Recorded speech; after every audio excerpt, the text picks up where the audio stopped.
Bonjour tout le monde, bienvenue dans cette nouvelle édition de Plus Bruyant avec Tabibian, une émission que les moins de 2 ans ne peuvent pas connaître puisque ça fait 2 ans qu'on n'avait pas diffusé d'épisode sur la chaîne. Et étant donné que ça fait longtemps, que pas mal de gens ne connaissent pas ce format et aussi qu'on l'a profondément modifié, je vais prendre quelques secondes de votre temps pour vous expliquer en quoi ça consiste. Plus Bruyant avec Tabibian est tout simplement une émission de débat avec plusieurs intervenants, ce qu'on appelle communément un talk. Alors c'est une émission qui a vocation à être en direct, donc ce que vous allez voir là c'est un prototype de ce que j'aimerais faire par exemple sur Twitch, mais là étant donné que c'était la première et que vous allez le voir, les moyens techniques sont bien au-delà de ce qu'on a d'habitude. Les équipes techniques ont préféré justement pas la faire en direct pour la première et ce sera probable qu'on la fasse pas en direct non plus à la deuxième, voire à la troisième. Précision encore, qui dit émission de débat dit avis avec lequel vous n'allez probablement pas être d'accord. Dans cette émission-là, j'ai vraiment décidé d'inviter des gens avec des avis qui sont aux antithèses des miens et ça c'est volontaire. Et pour les gens qui me suivent et qui partagent mes idées, faut bien que vous compreniez que le but est justement de mettre en avant de la contradiction. Ce format est le premier des formats qui a été rendu possible grâce à la cagnotte de l'année dernière. Il y aura d'autres formats qui vont vous être présentés avant l'été afin que vous puissiez voir à peu près quels seront les formats qui vont tourner régulièrement à la rentrée. J'espère que cet épisode vous plaira et si c'est le cas, n'hésitez pas à le partager, à lâcher un pouce en l'air. N'oubliez pas que c'était une première et moi je vous retrouve dans quelques jours pour un nouvel épisode de Je suis pas content. Ciao.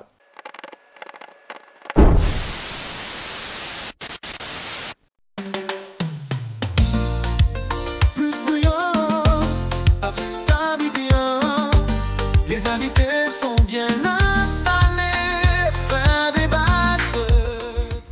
Bonjour tout le monde, bienvenue dans cette nouvelle édition après 2 ans d'attente de Plus Bruyant avec Tabibian. L'émission reprend aujourd'hui avec 2 invités exceptionnels, 3, mais il y en a un qui est quand même légèrement à la bourre comme d'habitude. Alors on va commencer par le premier. Et tenez-vous bien, il a un palmarès impressionnant. Triple champion de France de gauchisme. Vice-champion d'Europe de pas d'amalgame. On se souvient de cette finale perdue l'année dernière face à Mathieu Slama. Et de justesse. Son fameux les violeurs afghans sont nos amis, qui t'a coûté la victoire malheureusement. Et là, j'ai pas pu aller aussi loin, ouais. T'as pas pu, mais tu retentes ta chance cette année pour reconquérir le titre. Et ça, je trouve que c'est extrêmement respectable. J'essaye, oui. Tu essayes ? Je ferai, oui. Je ne le fais pas pour moi, je le fais pour l'Algérie. Et puis, moi, ce que je voudrais quand même préciser aux gens, parce que vous le savez pas, mais il y a eu une émission qu'on a enregistrée ensemble d'interview qui n'a pas été diffusée parce qu'on a paumé les trucs quand j'ai changé de prod. Ah, c'est pour ça ? Eh ben oui, c'est pour ça. Je me demandais. Et ben voilà. Et du coup, ça me fait très plaisir de t'avoir là. Alors, il est le gauchiste que vous allez adorer détester ou détester adorer, ça dépendra de votre positionnement. Il est pour l'Europe fédérale. Ouais. Il est, oui. Putain, Georges, ah merde. Horrible. Non, on a perdu un Mais invité. je savais pas, ça me fait mal au cœur. C'est une attaque directe. C'est une attaque directe. L'Europe fédérale. L'Europe fédérale. Non, vraiment, il y a un truc que j'apprécie chez toi, et c'est vrai que tu me l'avais dit en interview, c'est que c'est quand même un gauchiste qui a cette particularité, c'est que quand il a envie de défoncer des nazis, il s'invente pas une vie sur Twitter, il allume son PC et il joue à Wolfenstein. C'est vrai. Au lieu d'aller emmerder des mecs qui n'ont rien demandé. Tu te souviens de ça ? Et oui, je m'en souviens qu'on a discuté de Wolfenstein. Et ça, oui, ça me la fait... nouvelle version, je le précise pour les puristes. Bien évidemment. Je parle de New Order, New Colossus, etc. Exactement. Et je le dis donc pour ceux qui connaissent, j'ai fini les 2 jeux en question 3 fois chacun. Notre deuxième invité est la preuve vivante qu'on peut être un homme de gauche et avoir un taux de testostérone supérieur à celui d'un amibe. Alors il arrive à cumuler à la fois, la froideur slave et la chaleur d'un maçon portugais, avec une descente qui ferait pâlir de jalousie Elisabeth Lévy. Il est candidat aux européennes pour son nouveau mouvement, mais qui n'est pas que le tien exactement, puisque c'est le peuple à qui il appartient. Nous, le peuple. Tu as parlé de moi et tu as évoqué le fait que je pouvais être, d'une certaine manière, portugais. Oui. Et c'est intéressant. Non, mais c'est à cause de la taille, de la spécifiquement. proportion. Alors qu'il est slave. Yougoslave. Alors, vous venez avec vos questions, El Kabash, et moi je viens avec mes réponses. Et j'espère que vous entendez ce petit son qui vient un pas de marche militaire, parce que j'ai la chance d'être ancien combattant, et mon ami ici en face, le gauchiste, me demande ce que c'est que ce pins. Mais on vous dira ce que c'est que ce pins plus tard. Vous savez ce que c'est le début de ça? Les bruits de bottes, ça me rend nerveux, je suis polonais par ma mère. C'est quoi ce début de botte? C'est quoi ce bruit de botte? Polonais par ta mère. 25 avril 25 avril. C'est quoi? Allez, Je l'ai pas, encore là. une chance. Allez, Je encore l'ai une chance, pas. le gauchiste. Je l'ai pas. La Villa Morena. la fraternidad. J'avais tellement décidé de me péter la Bon, première. et l'enregistrement se fait ce 25 avril. Et le 25 avril, il y a 50 ans, c'était la révolution des œillets. Ouais. Et le mec de gauche, il est pas au courant. Bah si. Enfin, Mais il est de gauche spécial, lui. je Hein, suis de attention, gauche, il y a- hein, je vois pourquoi c'est cette histoire, un truc bizarre, mais je suis de gauche républicaine. Et donc, il y a 50 ans, révolution des œillets, Bah oui, ça annonce l'armée partout, on est au et courant. le peuple se réunissent et renversent la dictature de Salazar. Et après, ça a entraîné la révolution démocratique dans tout le sud de l'Europe, avec la chute des colonels en Grèce. Et donc, je suis très content que tu m'aies comparé à un Portugais. Et je salue tous les amis portugais. Et tous les amis portugais qui ont un peu de sous, eh ben, ils peuvent soutenir notre campagne. putain, il de Nous, commence le avec peuple. la promo. Allez, on y va. Oh, Voilà, c'est bon, c'est bon. Je suis passé. Bon, à la régie, vous Grandola êtes, Villa Morena. vous êtes à là ou l'Arcom, pas hein. Est-ce que Ouais, vous ouais, êtes on est à là. la régie On est là. Est-ce que tu peux m'expliquer, Min, ce que c'est que le truc derrière toi? Parce que rien que là, ça commence déjà à m'énerver. Mais tu m'as dit on joue à domicile, Vous allez me casser les Gros couilles, Bachar. il m'emmerde depuis des années avec Bachar. Ça va être absolument l'enfer. Tu te souviens, tu me disais, pour que l'émission elle marche, il faut que tu invites un mec d'extrême droite. Ouais, c'est important. Eh ben c'est lui. Ah, c'est lui. Voilà, c'est-à-dire qu'on Ok. est tellement une émission de gauche que le mec d'extrême droite qu'on a trouvé, c'est un arabe. Tu vois ce que je Ouais, veux dire? enfin, t'es tellement de gauche que tu mets 2 migrants à la régie quand même, juste, hein. On reste entre mâles blancs quand même. Non, Hein. mais ok, les vieux mâles blancs. Merci sur le mec la de gauche, table. hein. Oui, ok, d'accord. Je t'ai surtout dit que pour faire un minimum d'audience, il fallait au moins une nana autour de la table. Oui, bah, et qu'est-ce ma qui- cache, c'est ceinture. Et bah, Bon, qu'est-ce ok. qui te permet de dire que je ne suis pas une femme? Tu t'auto-positionnes en Je tant que- m'auto-positionne. Je rien croyais du que tu t'auto-positionnais chez Ajardin. Non, tu sais que ça, si tu veux faire ton coming back de gauche, c'est des takes absolument désastreuses. Tu ne peux pas commencer à faire des blagues sur les hélicoptères de combat ou les chaises de jardin. Mais parce que tu n'es pas à la marge. Tout à l'heure, je lui parle, je lui dis ouais, Eric Morillo, il me dit c'est qui? Le mec a 25 ans de retard sur tout, mais ça va être très très bien. Et moi, sors peu. il y a une question, il y a un truc que Je trouve sors pas, peu et parce j'écris que- des livres, Parce excuse-moi. que là, apparemment, il y a Ouais. une photo de Bachar al-Assad qui est passée, c'est ça? Elle est derrière, là, elle est à la régie, elle est à la Elle est régie. derrière. Bon, mais pourquoi d'extrême droite? Juste de droite? Parce qu'il a voté Zemmour. Non, de droite. Ah ouais Non, mais attendez. Est-ce que je me souviens bien où Bachar al-Assad a été décoré de la Légion d'honneur par Chirac? Et pas Ouais. extrême droite, Chirac. Si. Non. Et il me semble même que sous Sarkozy, alors c'est pas totalement sûr, Bachar al-Assad aurait été sur les Champs-Élysées et les troupes spéciales syriennes auraient défilé. Il était assis à côté de Sarkozy. Oui, enfin, les troupes allemandes Et aussi puis vont même, il défiler sur paraît, les il Champs-Élysées. paraît même, là c'est de l'archéologie profonde politique, quand Jospin était Premier ministre, il paraît même qu'il a fait un coup Ah, c'est pas le dire. un coup pas sympa Ouais. à un de ses ministres. C'était Jean-Luc Mélenchon. Il l'a envoyé chercher Bachar al-Assad à l'aéroport. Et donc on a une Non. photo de Bachar al-Assad avec. Ah, c'est celle-là avec que tout le Mélenchon. monde retweet. Et ils retweetent tous en disant oh Mélenchon avec Bachar al-Assad alors qu'il fait une gueule. Alors qu'en fait, ils l'ont juste envoyé chercher le mec. Et il sait que, en fait, quand il fait la gueule, Mélenchon, il est avec Bachar al-Assad en faisant la gueule comme ça, en fait, il sait que Jospin l'a un peu baisé, parce qu'il dit, ah, c'est ton tour, va-t-il chercher Bachar al-Assad? Moi, j'aurais préféré quand même, je sais pas, un truc plus sympa. Ah, ils l'ont coincé, et maintenant, il traîne cette photo avec Bachar al-Assad, alors que le pauvre, il est pour rien. Ouais, je défends un petit coup ouais. Mélenchon. Mais voilà, donc, il y a eu des Ça arrivera pas souvent dans l'émission, il y a quand eu même le l'époque préciser. où Bachar al-Assad était invité par Jospin, était décoré par Chirac et défilait et faisait défiler ses troupes avec Sarkozy. Je voudrais Il y a un ajouter truc juste- qui s'est passé entre temps, mais Et qu'est-ce ça que c'est beau ça. Attends, juste un truc, c'est que en fait, si on raisonne à l'échelle du paysage politique et militaire, malheureusement syrien, les forces les plus à l'extrême droite disponibles en Syrie, bah, je pense pas que ce soit Bachar al-Assad. Parce que Ouais, tous tes comment dire, copains gauche. Là, tu ne pourras plus paysage- jamais parler à Non, France Inter. Non, Là, en fait, attention. il est venu ce soir en se La force, disant je tu vais dis me ça, tu refaire pourras une plus jamais être crête, invité à mais il a France tout Inter, perdu fais ce soir. Attends, Il a tout perdu. la force politique, Oh mon Dieu. la plus réactionnaire disponible parmi les différents acteurs syriens, c'est probablement les diverses forces qui ont envie de faire revenir la Syrie au Moyen-Âge en termes de mœurs et en termes de fonctionnement général du pays. Et ça, c'est pas le cas de Bachar al-Assad. Donc Bravo. que ce soit...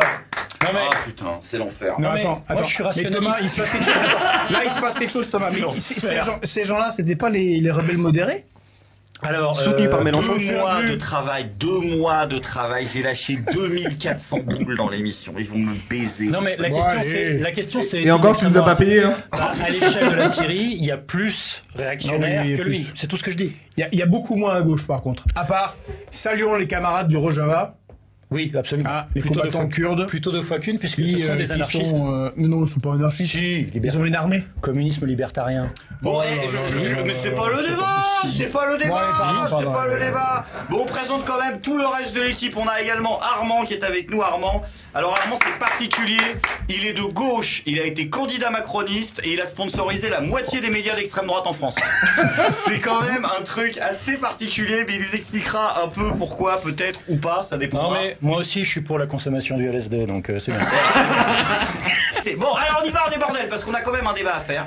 Il faut savoir que mes deux invités qui sont là se connaissent très bien. Ah oui. Ils sont potes. Oui. Et, Non, et- on, ça y est, ça on va. était potes. On était. Arrête. Non, non. Ça fait un bout de temps qu'on s'est pris un coup là. Ça fait un fois Là, qu'on voit rien. là, avec les conneries que vous dites, tu l'as vu. Ton verre a descendu à une vitesse. Non, il était pas rempli. Ah oui, c'est ça. Ça oui, c'est fait, ça. ouais, c'est vrai que ça fait longtemps qu'on s'est pas mis une mine ensemble, c'est vrai. C'est vrai. Et ils ont décidé de s'en être une parce qu'en fait, je vous dis, l'histoire est vraie au départ. Donc, il y a une actualité en ce moment. moi qui Notre réclamais, ouais. président a fait ce matin un grand discours dont on reparlera peut-être sur la nécessité d'avancer vers une C'était Europe horrible. C'était un petit peu. horrible. C'était horrible. On a essayé de pas s'endormir. C'était vraiment atroce. Ouais. De quoi on parle? Pardon. Le discours de du Macron de ce président, matin, à la quand même, le fin, mec, je le c'était- paye, il prépare pas l'émission quand même. C'est absolument Si, j'ai incroyable. préparé, mais Ça fait j'ai lu le résumé dans le monde. Le Bien gars, sûr. ça fait 7 ans. Moi, j'ai écouté le bout en bout. Ça fait 7 ans qu'il est président. Il n'a toujours pas compris la stature de du rôle qu'il est censé incarner. Il passe après François Hollande. Il y a Il quand même peut un pas mieux. tout faire. Il a fait un discours de Premier ministre chiant à l'Assemblée nationale. Oui, mais c'est mieux que François Hollande qui était juste avant. Je sais pas. Ouh là là, je pense que le débat a déjà quasiment commencé. Alors le il concept, serait temps, on est un peu c'est lourd. que c'est justement François ils Hollande, au ont moins, faisait souhaité du scooter. tous les Ouais, deux ouais. faire un débat sur l'Europe. Ouais. Et j'ai décidé de commencer, bien évidemment, par ce débat entre vous. C'est le moment du grand débat. Oh la vache, qu'est-ce que c'est que cette horreur? On dirait la 5. Tu te souviens de la 5? C'est CNN. Ouais. Et on est sur CNN. Attends. Oh la vache. C'est la thune de la cagnotte qui est partie là-dedans, en vrai? On est sur CNN, c'est génial. Non, mais vraiment. CNN des années Attends, 90, les gens ont là. donné 120 000 balles. C'est quoi ça? Moi, j'aime bien. C'est Alexis qui est là-bas, Alexis Poulain qui est avec nous. Il est où Alexis là?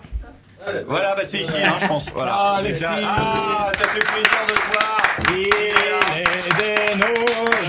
Tu fais Alors- voir à quoi? Il nous avait déjà fait le coup à Nîmes. Oui, parce que soi-disant il avait chopé la chiasse. À mon avis, la chiasse.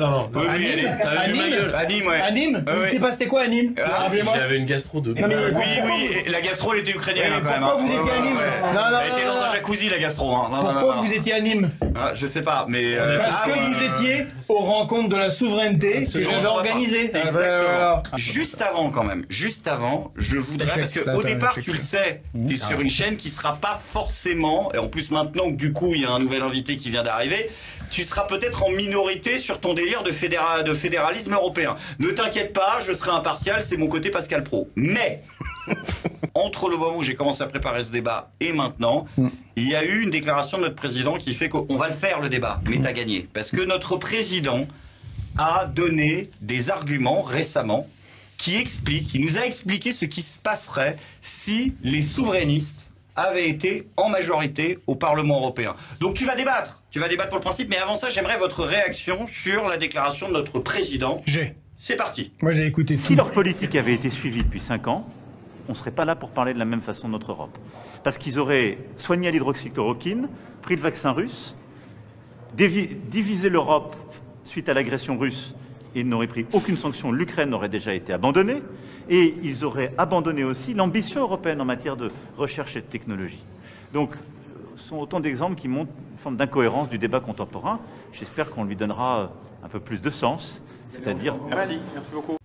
Alors, Pourquoi soigner les gens à l'hydroxychloroquine, Attends, Georges toi, Ilias, c'est intéressant là, le passage que tu as pris là, parce que ça, c'est une vidéo qui a été publiée sur le site de Et qui a l'Élysée été supprimé. et qui a été supprimée parce que. Et là, Parce que même si les Bretons, ils ont malaise derrière. Et là, non, c'est pas le malaise, c'est que là, ils sont en problème. C'est que le président, Ouais.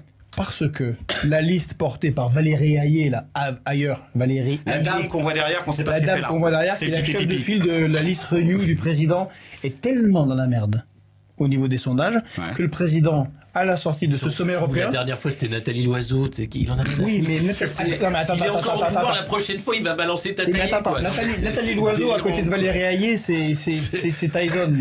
C'est extraordinaire. Mais Tataillé, il faut préciser pour les plus jeunes. Oui, Tataillé, c'était avant Jeff Panaclock. C'était une On va marionnette. repréciser pour les plus jeunes. C'était une Alexis, marionnette à l'époque de l'ORTF. Oui, mais Tataillé. On va repréciser pour Moi, les plus jeunes. on s'en sortira pas, c'est je tout. suis un grand fan. D'ailleurs, je suis responsable du fan club international de Tataillé. Bien sûr. C'était Mais pourquoi donc ils une ont enlevé la marionnette vidéo ventriloquiste. Pourquoi ils ont enlevé la vidéo? Parce qu'elle est illégale. Quoi? Eh oui, il enfreint les règles de la campagne européenne et du financement de la campagne. Il se sert d'un avantage qu'il a, qui est d'être le président et d'avoir une communication présidentielle dans le cadre d'un sommet européen pour soutenir sa candidate qui est un peu dans la mouise. Et là, donc, le et c'est discours pour à la ça. Sorbonne, c'est pareil. Hein. C'est d'ailleurs ce c'est qu'il a dit. borderline. Non, il a dit qu'il faut décompter ça du temps de parole Exactement. de la majorité. Et donc parce que c'est un là, discours elle de ne peut plus campagne. parler parce que comme il a parlé quasiment comme Castro, alors c'était très très long et chiant, mais Castro c'est plus intéressant, et ben ça va, elle va pas avoir beaucoup de temps de parole. Mais je sens que Mais je pense qu'il veut qu'il n'ait pas beaucoup de temps de parole. C'est possible. Je pense qu'ils essaient de limiter quand même. Parce que D'où c'est vrai que c'est quand même- Tataillé 2027, quoi. Tataillé 2027. Alors, je pense qu'on va la faire à la régulière. Ouais. Bon, Alexis, tu aides Ouais. avec moi. Nous avons le devoir et la mission sacrée de garantir une impartialité des débats. Ok. On va essayer. Il y a un timer. Il y a pas de timer parce que ça va, c'est bon, c'est pas non plus. Avant les débats, est-ce que je peux quand même sortir la phrase Non. géniale? Non, mais de Macron aujourd'hui. C'est vachement bien Pascal Pro. Hein. Ça ne nous concerne pas. C'est la phrase de Macron aujourd'hui. Et je l'ai noté. J'ai fait. Regardez. Ah ouais, regardez. j'ai vu, elle est où? J'ai écrit. Nous devons garantir la libre circulation des électrons décarbonés. Que veut dire cette phrase? Il l'a dit. Ah, il y a beaucoup de phrases qui n'ont aucun sens, mais c'est là, je crois Il que parle de quoi? il va, parle des migrants du marché non, européen non, de non, l'énergie. l'énergie. Il va rejoindre Raffarin avec son de Yes, Need the Qui? No to Need. Raffarin, ancien Premier ministre. Win the yes, need the no to win. Again the no. Eh ben, cette phrase, la libre circulation des électrons décarbonés, franchement, les amis, c'est génial. En plus, tous les profs de chimie et de physique de France sont en PLS parce que Non, mais même moi, je sais que c'est n'importe les quoi. électrons, Est-ce que pour le c'est match de l'électricité foot- Attends, parce et les que- carbones, c'est en chimie. C'est-à-dire que tu peux pas mettre Non, mais des rien qui du va, rien carbone qui va. sur Non, mais ça de marche toute façon, rien. ils Mais sont- tout ils est sont tarés débile. avec ça. Mais Non, mais on un va en électron parler après. décarboné, enfin voilà, il y a un problème d'échelle. Non, mais il y a un problème. Ouais, mais aussi c'est un mec de mots. McKinsey qui a fait Il y ça en beaucoup anglais. Ils ont trop de traduit mots. avec Google Translate et donc ça fait une connerie à la fin. Est-ce qu'il y a eu un test antidopage pour le match de foot du Variety Club?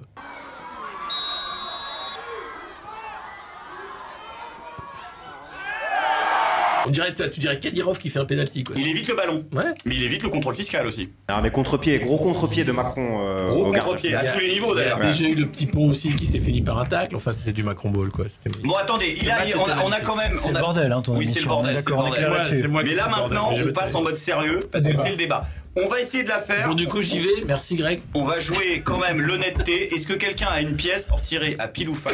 J'ai un euro belge. Tiens, Et alors, belge. c'est les belges, c'est sympa. Et oh, salut les belges. Tac. Tu Alors. montres c'est un rouble. Mais non, c'est un euro Mais tu es belge. payé, tout Allez, le monde le arrête sait. ça. Alors pile ou face? Face. Face, donc pile. Donc commencez pas à m'emmerder sur ça, vous êtes d'accord sur ça? Pile, je gagne, face, il perd. Alors face, Face. pile. Oh putain. L'alcoolisme. On est déjà- Là, on est déjà à un grave. Attention, c'est pile. C'est toi qui commence, vas-y. Je commence. Pourquoi c'est un con? Sur l'Europe, s'il te plaît. Sur l'Europe, sur l'Europe. Sur l'Europe, on restreint, sinon c'est trop large. Mais il se fait que je suis co-signataire avec 50 personnalités, incluant des gens qui vont de Arnaud Montebourg à Nicolas Dupont-Aignan, en passant par des anciens présidents du Conseil constitutionnel, Éric Anceau, Marcel Gauchet, Marie-Françoise Bechtel, des gens de gauche, des gens de droite. Une tribune que j'ai devant les yeux, qui s'intitule Pour un référendum sur les projets de traités européens, qui a été soutenue par Jean-Pierre Chevènement, qui est soutenu par Henri Guénaud. Bref, des gens de gauche et des gens de droite. Il se passe quelque chose. En ce moment, depuis maintenant 3 ans, dans le secret des coulisses de l'Union européenne, qui pourtant prétend C'est Séguin, ça. qu'on a un mouvement démocratique d'une ampleur jamais vue en Europe, on a une évolution de l'Union européenne dans le dos des peuples. Alors, pas totalement dans le dos des peuples, parce qu'ils organisent des panels européens, des Représentatifs. panels de citoyens Ça, c'est représentatifs. génial. Donc, ils interrogent 20 Slovaques ici, 30 Croates par là, 100 Italiens, 80 Suédois, et ils les font discuter. Alors bon, ici, à cette table, même Thomas n'est pas au courant que ce truc a existé. Quoi donc? Mais c'est Les panel, panels, oui, c'est je panel comprends, européen. ouais. Ah, bah, voilà, il est dans le secret des jeux. Non, mais c'est pas ça. Donc je suis au c'était le comité des plus experts grand, de l'Union des c'est le fédéralistes plus européens. grand C'est mouvement. Satan pour toi. C'est le plus grand mouvement démocratique de l'Union européenne. Alors, on s'accroche aux branches, hein, le plus grand moment démocratique de l'Union européenne. Et ces gens-là, eh bien, en sont venus à la conclusion qu'il fallait faire une Europe fédérale. Mais ils le font totalement dans le dos des peuples. Et en novembre 2023, le Parlement européen a voté une résolution. C'est pour ça que c'est important d'élire des députés européens, parce que ceux qui sont actuellement en place votent des conneries.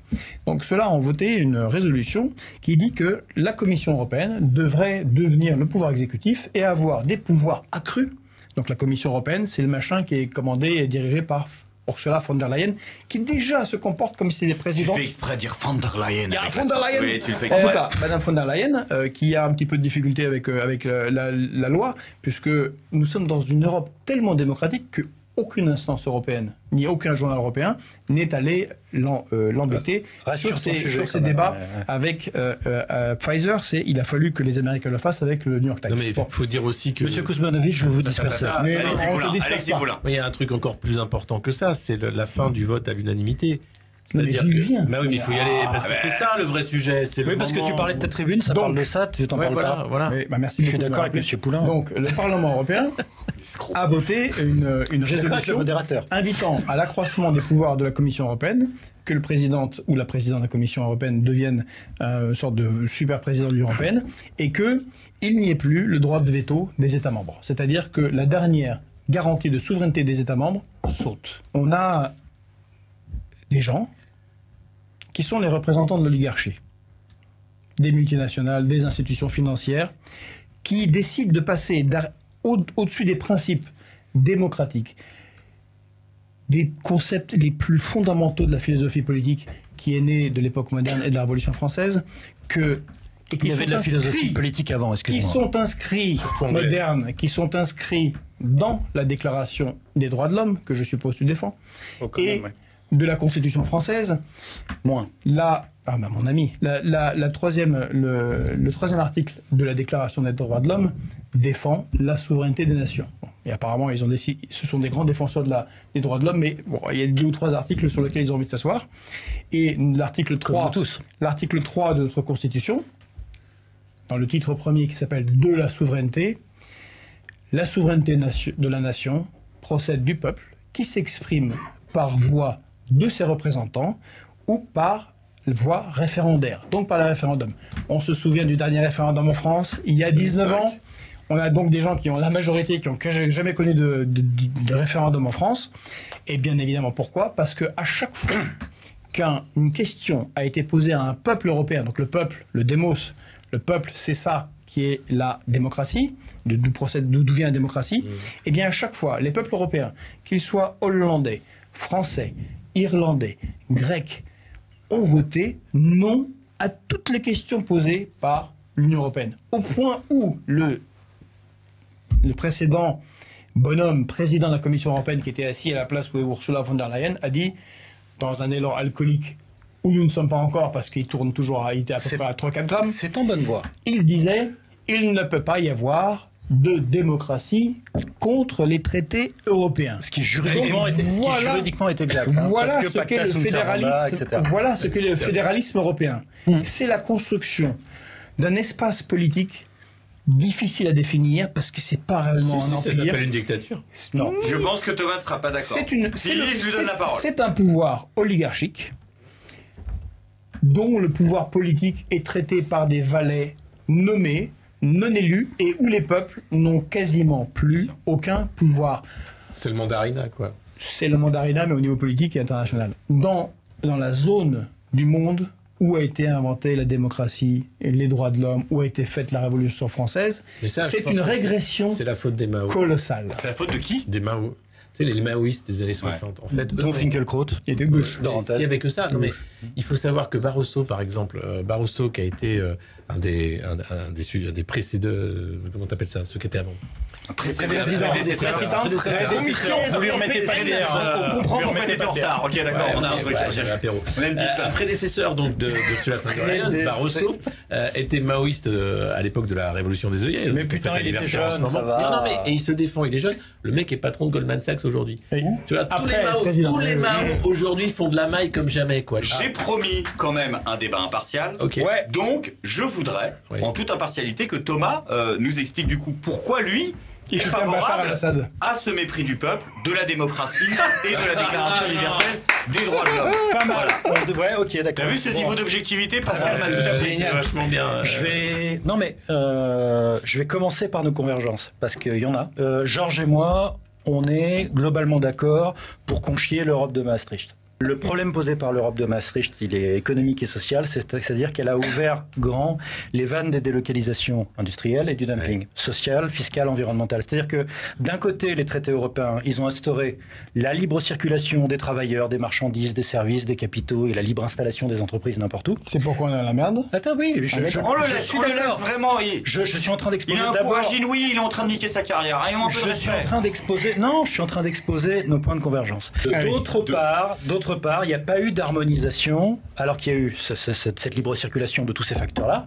Il n'y a pas eu d'harmonisation du droit fiscal, il n'y a pas eu d'harmonisation du droit fiscal, du droit social, et il n'y a pas eu d'harmonisation du droit environnemental. Qu'est-ce que du coup ça produit? Automatiquement, une gigantesque course dans toute l'Europe au dumping fiscal, social, environnemental, parce que quand tu es une multinationale, tu peux te domicilier là où la fiscalité est la plus basse, tu peux utiliser la main-d'œuvre là où les salaires sont les plus bas, et tu peux faire appel à des sous-traitants là où le droit du travail est le moins protecteur. Résultat, quand on dit grande délocalisation industrielle, on pense immédiatement à la Chine, dans nos habitudes, sauf que la moitié, c'est un rapport d'un ancien ministre pour lequel j'ai travaillé en tant que conseiller d'ailleurs. Et donc, lui avait établi que dans les années 90 et 2000, la moitié des délocalisations industrielles d'Europe de l'Ouest, elles n'étaient pas allées en Chine, elles étaient allées en Europe de l'Est. Ce qui a fait dire à mon maître Jedi, Emmanuel Todd, que l'Europe orientale était notre Chine intérieure.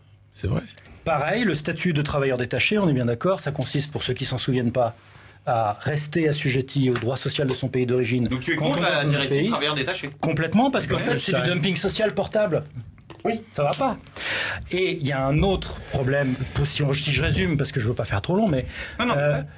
le deuxième gros problème posé par l'Europe de Maastricht. Tu sais l'Europe fédérale, hein. Je sais, Oui, mais l'Europe de Maastricht, il y vient, mais l'Europe de Mais tu vois, il y Maastricht, a un vrai cliffhanger. À la fin du film, t'es surpris. l'Europe de Maastricht, c'est pas l'Europe fédérale, excusez-moi, c'est une Europe technocratique, mais c'est une Europe supranationale, mais c'est pas une Europe fédérale. Le fédéralisme suppose qu'on ait un fonctionnement démocratique au niveau fédéral, avec un partage clair des compétences. Est-ce que l'Allemagne est un fédéralisme L'Allemagne est un très bon fédéralisme démocratique. Et ce serait le modèle pour l'Europe? Moi, j'y serais tout à fait favorable, mais en l'état actuel des désaccords entre les différents pays membres de l'Union sur qu'est-ce qu'on fédéralise ou pas, moi, je préconise une Europe fédérale à géométrie variable. C'est-à-dire que selon le thème... Les cercles, quoi. Si tu veux... Non, c'est plus compliqué, malheureusement. Explique-le, vraiment. Mais je termine juste sur la technocratie, c'est-à-dire qu'en fait, parce que en fait, c'est pas un hasard si j'ai vraiment plein de potes souverainistes, c'est parce qu'en fait, on partage le même diagnostic qui est de trouver l'Europe de Maastricht détestable. Et moi, une des raisons, tu te souviens, on a eu cette discussion sur ton plateau, c'est que moi, si on me mettait dans la constitution de la République française, voilà, quelles que soient les élections, on fera telle politique économique, je serais totalement en désaccord et super choqué. Et je pense qu'on est nombreux dans ce cas-là. Oui, sauf que c'est fait au niveau européen, et là, ce serait normal. Je ne suis pas d'accord avec ça. Je ne suis pas d'accord avec des traités européens qui nous disent que quoi qu'on vote, nous, citoyens, on doit faire telle ou telle politique économique. Je ne suis pas d'accord avec ça. Et donc, il y a au moins 3 trucs qui ne vont pas sur la technocratie telle qu'elle fonctionne. D'abord, avoir adopté le traité de Lisbonne, c'est-à-dire le traité constitutionnel européen quasiment inchangé, sous sa forme, là, tel que ça a été adopté, c'est juste chier sur les valeurs de démocratie invoquées par la construction européenne, et ça c'est super grave, premier point. Deuxième point, l'accusation automatique de nationalisme et de xénophobie dès que tu es critique avec l'Union européenne, ça revient à pousser tous les eurosceptiques dans les bras de l'extrême droite, ce qui est d'une stupidité criminelle. On a perdu quelqu'un à la régie, là. Et j'ajoute, et je fais une parenthèse là-dessus, il y a une étude qui a été faite sur le Brexit, sur 102 régions ayant voté à plus de 60% pour quitter l'Europe, sur 102, Oh là là. il y en a 40 qui sont des zones industrielles désaffectées. Ce qui me semble être un signe très clair, mesuré, quantifié, c'est pas juste de l'idéologie, quoi, Ouais. de l'existence d'un vote ouvrier extrêmement fort contre la construction européenne sous sa forme actuelle. C'est eux qui ont pris le plus cher, en fait. Bien sûr, mais totalement. Et donc, Mais le monsieur, il ne devait pas défendre le fédéralisme Si, européen. mais ça arrive. Tu vois, c'est vraiment dans les dernières minutes du film. je commence par ça, c'est-à-dire que... C'est comme dans le 6e sens, tu vas être surpris, mais vraiment à la fin. Et donc, moi, Il mon voit des problème... fédéralistes partout. Moi, mon problème, si tu veux, c'est que si on est pour la construction européenne fédérale, on nous impute automatiquement le fait de défendre l'Europe de Maastricht. Mais non, en fait, Alors qu'en fait, on t'es peut dans être un délire Victor Hugo, quoi. je suis totalement contre l'Europe de Maastricht. Mais Moi, ça quel me est va le pas du modèle que tu prônes en compte Une Europe Toi, fédérale. ton Europe, Une telle Europe- que tu la rêves. Voilà, une Europe fédérale à géométrie variable. C'est-à-dire que au lieu de faire le système actuel, qui est que on va là où on peut emmener le maximum d'États membres, c'est l'Europe du plus petit dénominateur commun. Donc moi je propose de renverser complètement la perspective, c'est-à-dire on va le plus loin possible, mais uniquement avec les États volontaires. Donc l'armée unique européenne, faisons-le uniquement avec les États qui sont pour. Uniquement avec les États qui sont Qu'est-ce pour. qu'il a, le macroniste, à applaudir Attends, attends, je compte. Il a Le un truc SMIC. de merde, mais il a raison, Le laissez-le SMIC. parler. Et il est très joli, mon pull, il m'a été offert par ma femme, que j'aime, qui est merde. mon amour. Voilà. Donc, le SMIC Ah, européen. donc la rumeur était fausse. Ok, non. Oui, voilà. Non, je suis multiprise, hein, tout le monde le sait. Ah, d'accord. Donc, oui, Quoi Qu'est-ce qu'il y a Donc, on nous a dit de Moi, faire je vais me les- resservir un verre. Vas-y. Tous les postes de Vas-y, ministre vas-y. ont été fournis. Donc, ouais, c'est trop tard. Mais ceci pour dire, moi, ce que je préconise, c'est effectivement d'utiliser les traités européens tels qu'ils existent déjà. Je pourrais citer les articles, mais ça ferait chier tout le monde. Pour les coopérations renforcées, qui servent à des trucs secondaires à l'heure actuelle, mais qui pourraient servir à des trucs beaucoup plus importants. Donc, il n'y a même pas besoin de toucher au traité. Pour donc faire l'Europe fédérale vraiment à fond. Qu'est-ce que tu souhaiterais fédérer Dis-moi après. Alors, armée et diplomatie ensemble pour les États qui veulent. Ok. Oui, Pour on les a États compris qui que c'était veulent. pour les États qui veulent. Non, non, Oui, on a oui. toujours compris que c'est pour les États qui veulent. Oui, Mais oui, quelles sont les choses que toi tu verrais pourquoi il faudrait. Armée diplomatie, parce qu'on peut pas dissocier. Hein. Si Ok, tu as une oui, armée oui, commune, oui. tu as une diplomatie On est commune, d'accord, voilà. là-dessus on est d'accord, ok. Président l'Europe- unique Attends, l'Europe sociale, c'est-à-dire, quand je dis Europe sociale, Tu vas nous faire le SMIC. Non, oui, le SMIC européen, oui, bien sûr. Ok. J'ai même fait les comptes, en fait, j'ai un bouquin qui sort en début d'année prochaine. À un moment, je dis, voilà, si on essayait d'avoir un SMIC européen, là, je passe de 10 ans en ayant une progression pour converger, le seul SMIC qui est obligé de baisser, c'est celui du Luxembourg, tellement il est élevé. Les gens ne le savent pas. Les gens ne le savent pas. Mais donc voilà. Donc le SMIC, effectivement, je pense qu'il y a des sujets sur lesquels il faut aller vraiment beaucoup plus loin dans le fédéralisme. Je pense en particulier à l'harmonisation fiscale. Pareil, ça suppose de converger en une dizaine d'années. Ça se fait pas en 6 Mais mois. regarde, même ta convergence là, tu l'as fait vers le bas. Non, pas nécessairement. Non, mais là, oui, d'accord. T'es comme Sandrine Rousseau, tu nous fais un vagin, mais j'ai pas compris. Non. Monsieur c'est Guénové, que- est-ce qu'on a le choix avec l'Ukraine qui va rentrer en 2030 Non, mais quand Le SMIC est à 200 tu euros. es dans une Europe puissance à géométrie variable, ce que je propose, dans ce cas-là, l'Ukraine qui rentre dans l'Europe de Maastricht, c'est le niveau 0. Après, pour aller plus loin, il y a différentes configurations. C'est-à-dire que si tu es sur diplomatie défense, tu vas avoir une certaine configuration. C'est comme l'avion à réaction, tu sais, le Tomcat, les ailes qui est l'avion de Maverick dans Top Gun, c'est les ailes à géométrie variable précisément. Donc selon le thème dont on parle, ton Europe fédérale n'a pas les mêmes membres. Je pense pas qu'on puisse honnêtement faire différemment pour arriver à aller le plus loin possible. Et je le répète, je suis contre justement, j'y viens.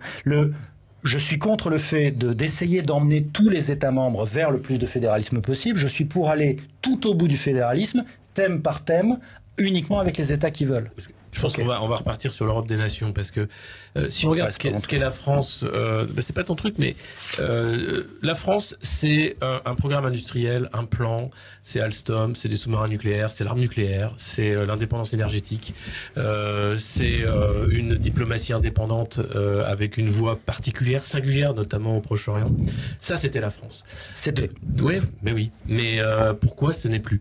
Pourquoi ce n'est plus? Parce qu'il y a l'acte unique, Mitterrand, parce qu'il y a Sarkozy qui se vend à l'OTAN et aux Américains, avec Kadhafi derrière, et puis parce qu'après, il n'y a plus de politique, il n'y a plus que des technocrates, on a mis le doigt dessus, hein, le problème c'est la technocratie, et un mépris populaire en fait, en disant la démocratie c'est un truc du passé, c'est has-been. Les gens qui votent pour un leader, pour un machin, pour un parti, c'est débile. Mais la France avait tout, elle n'a plus rien. Faut se poser la question, pourquoi et où on va? Alors moi je veux bien, on va quelque part avec une Europe fédérale. Où? Alors, à la guerre avec la Russie? Oui, Non, ok. bah non. En fait, le problème, un problème qu'on a dans un univers Enfin, moi, je suis de l'école réaliste des relations internationales, je sais que toi aussi. C'est-à-dire que ce qui existe, c'est des rivalités et des compétitions entre des puissances. On est d'accord là-dessus. Comme disait De Gaulle, oui, les États là-dessus, n'ont pas d'amis. Ils n'ont que des intérêts. Absolument. Intérêts. On est d'accord là-dessus. Et donc, dans ce contexte-là, la France n'est plus assez forte pour des raisons essentiellement économiques et technologiques. Mais parce que c'est des choix politiques qui ont conduit à ça. Mais non, c'est important. Non, c'est un problème de rattrapage. C'est-à-dire que quand...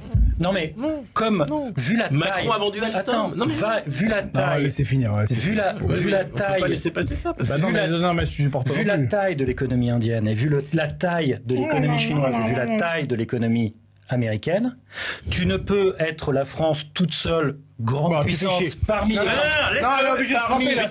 Tu ne peux être la France grande puissance parmi les grandes puissances et non pas dans le peloton des entre 5 et 11 que si tu te fédères avec d'autres puissances parce que tu es trop petit. C'est pas vrai. Non, c'est quoi la Corée du Sud? Tu connais la Corée du Sud? Oui, et ben elle est Tu connais la Corée du Sud? Elle est 9e ou 10e en PIB. Oui, et tu sais qu'est-ce que la taille de la Corée du Sud? Mais je sais bien, oui. Ah, 50 millions d'habitants. Comme la France à peu près. Non, c'est un mauvais exemple. Non, mais sans les États-Unis, la Corée du Sud, ça n'existe pas. Non, c'est vrai. Ça n'a pas existé avant. Regarde les PIB. Regarde les PIB. Les États-Unis, ils sont là. La Chine, elle est au même endroit. L'Inde, elle est en train d'arriver pour finir 4e ou 3e. Voilà. Et donc, mais la Corée du Sud, il y arrive. C'est pas la Corée du Sud. Arrête les conneries. La Corée du Sud, elle est 9e ou 10e. Eh ben, oui, mais attends.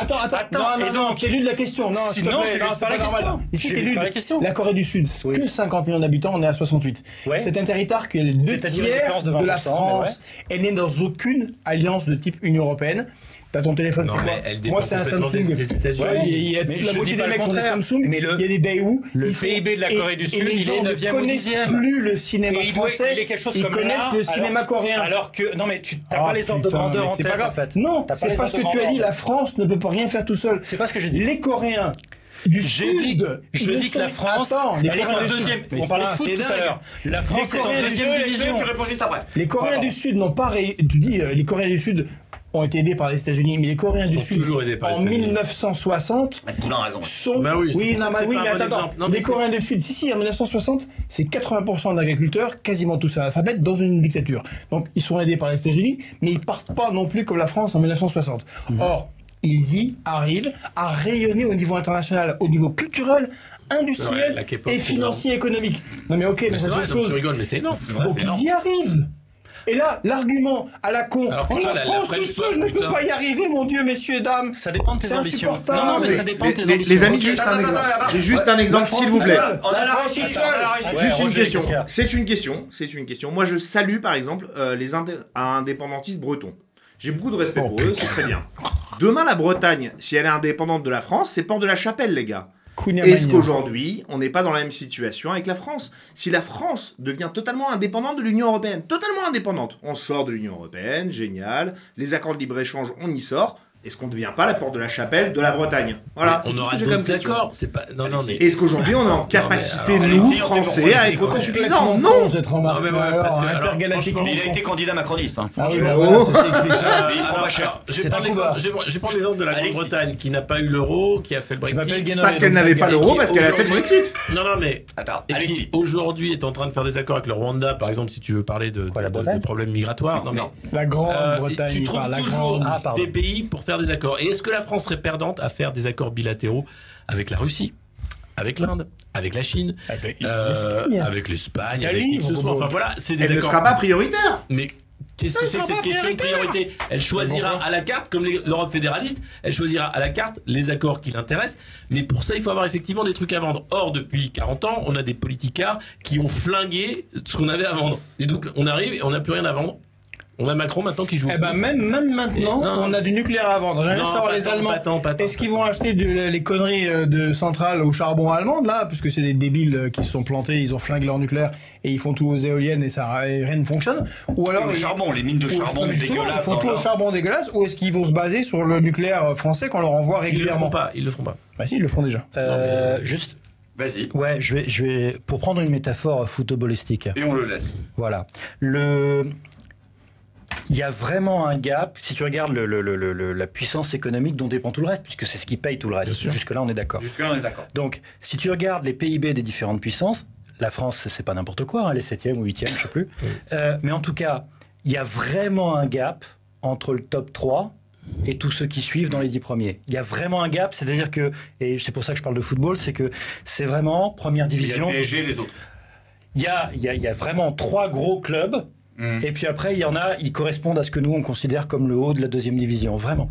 C'est une vision technocratique. Non, c'est pas du tout. Non, c'est pas ce que je dis. Et alors, si tout le monde en c'est mais justement, et c'est là que je veux en venir, c'est qu'il y a un choix à faire.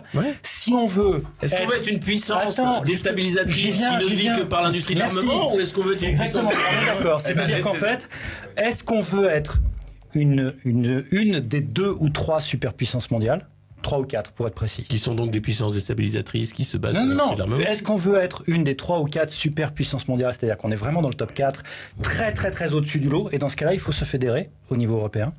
Ou est-ce qu'on veut être, effectivement, avoir ce qui était la stratégie de De Gaulle, d'être un coin entre des superpuissances? Je l'admets. J'admets que cette stratégie peut avoir un intérêt, une C'est un coin avec la bombe atomique, c'est un coin avec... Je dis pas que c'est pas viable. Je dis juste que si tu raisonnes au niveau franco-français, tu te condamnes pour des raisons de seuil à être une des plus grandes puissances de deuxième rang. Je vais te dire ce que j'en pense. Mais je me permets juste de dire ce que j'en pense. meilleure que sur, quand tu vois les Américains et la Zombie Nation, etc. Non mais moi, honnêtement, on me dit t'es 15e puissance de la planète. Mais tu vis bien. T'as pas de chômage. T'as tout le monde qui est bien. Ça n'existe pas. Hein. Non, oui, ça n'existe pas. Mais ce que je veux dire, c'est que moi, je m'en fous de jouer à la concurrence du premier. J'ai l'arme atomique, personne va me faire chier. Moi, j'ai sur combien de temps Sur combien de temps C'est marrant parce que d'habitude, les souverainistes accusent les Européens, les europhiles de manquer d'ambition. Et finalement, là, on renverse la perspective. Mais non, j'enverse pas le truc. Ok. Tu connais Billings? La ville de Billings. Tu connais? Pas personnellement. Moi, je connais personnellement, c'est au Montana. Est-ce que tu connais la ville d'Augusta? Non plus. Pourquoi je la connais pas? C'est en Géorgie. Ok. États-Unis, Montana c'est ici, la Géorgie c'est là. Ouais. C'est quasiment le même bled, à part les montagnes, le climat n'est pas exactement pareil, mais c'est les mêmes Américains. Tu prends sur une même distance entre Paris. L'argument du il n'y a pas de peuple européen. Vas-y. Ah bah ça je vais en Mais oui mon ami, c'est vrai. Et on va en parler avant de conclure le débat. Paris et Budapest. Paris et Budapest. Même à peu près la même distance, pas la même langue, c'est pas la même culture, c'est pas la même civilisation. Si, il y a un substrat gréco-romain, c'est quand même l'Europe, mais il y a quand même de très très grosses différences. Il n'y a pas entre Billings et Augusta. Il n'y a pas de peuple politique européen. C'est là qu'on parce que l'histoire politique, culturelle, sociologique des Hongrois n'est pas celle des Espagnols, n'est pas celle des Suédois, n'est pas celle des Français. Merci la régie. Non, alors avant de parler du peuple européen, qui est un vrai gros sujet, il y a un autre sujet important, c'est cette compétition. L'idée d'être numéro 1, d'être dans la compétition, d'être là où il faut être, d'être la grosse superpuissance. Alors, c'est quoi ce délire? Non, parce que honnêtement, l'Europe a tout intérêt à organiser son impuissance et à être au milieu de ces empires qui se font la guerre et à se dire que finalement, bon an mal an, cette seconde ligue, elle est pas plus mal.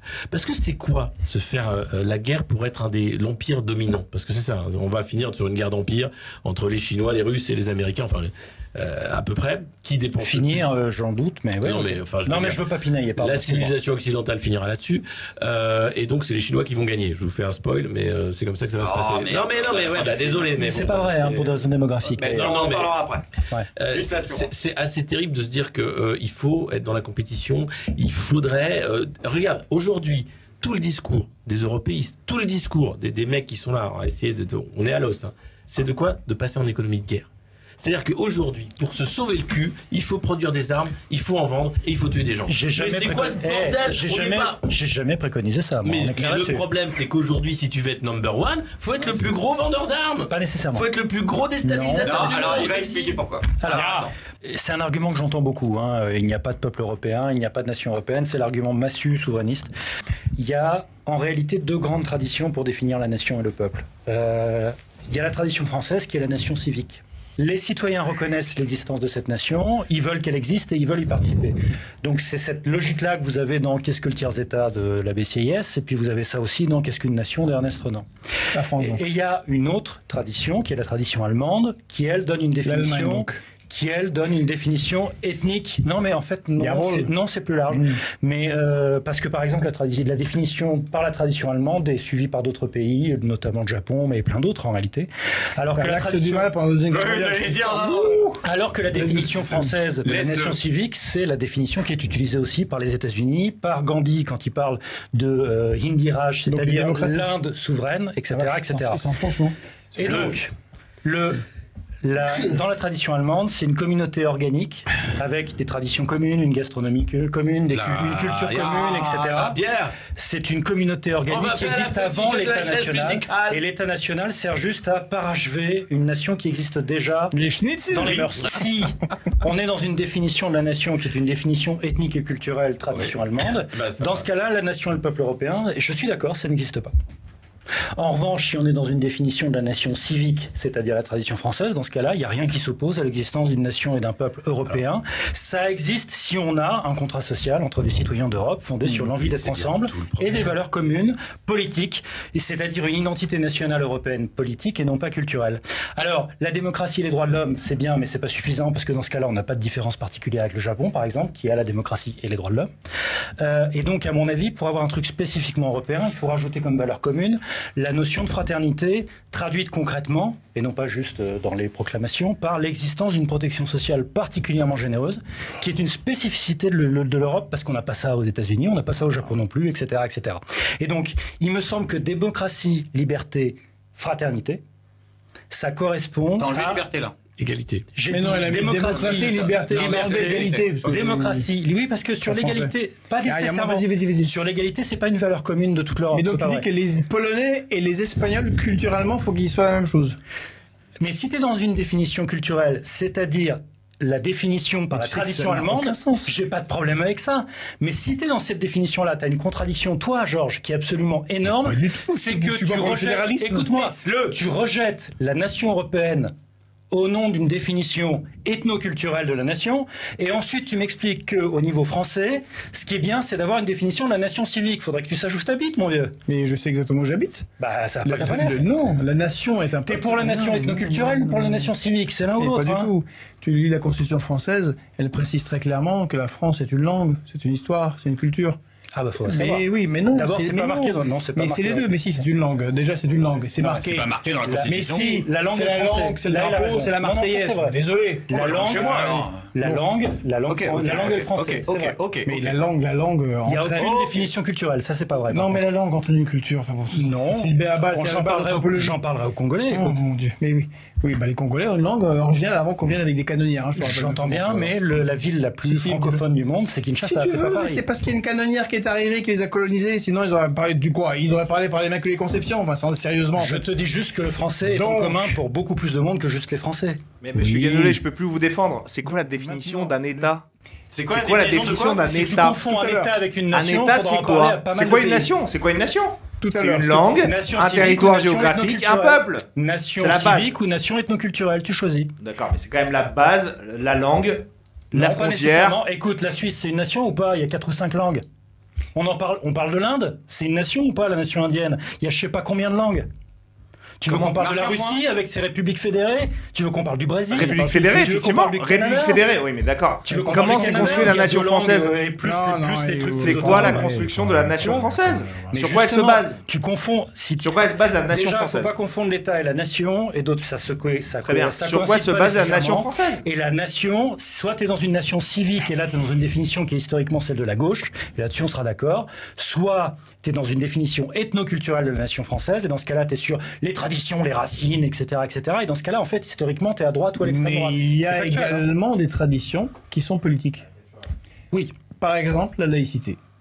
Alors, c'est une la tradition France, récente. c'est une construction. Non. C'est une construction depuis les rois. S'opposer Messie au Vatican, s'opposer au pape, décorréler le pouvoir séculier du pouvoir spirituel. C'est très ancien. Ça, oui, d'accord. C'est un combat. C'est la Révolution française.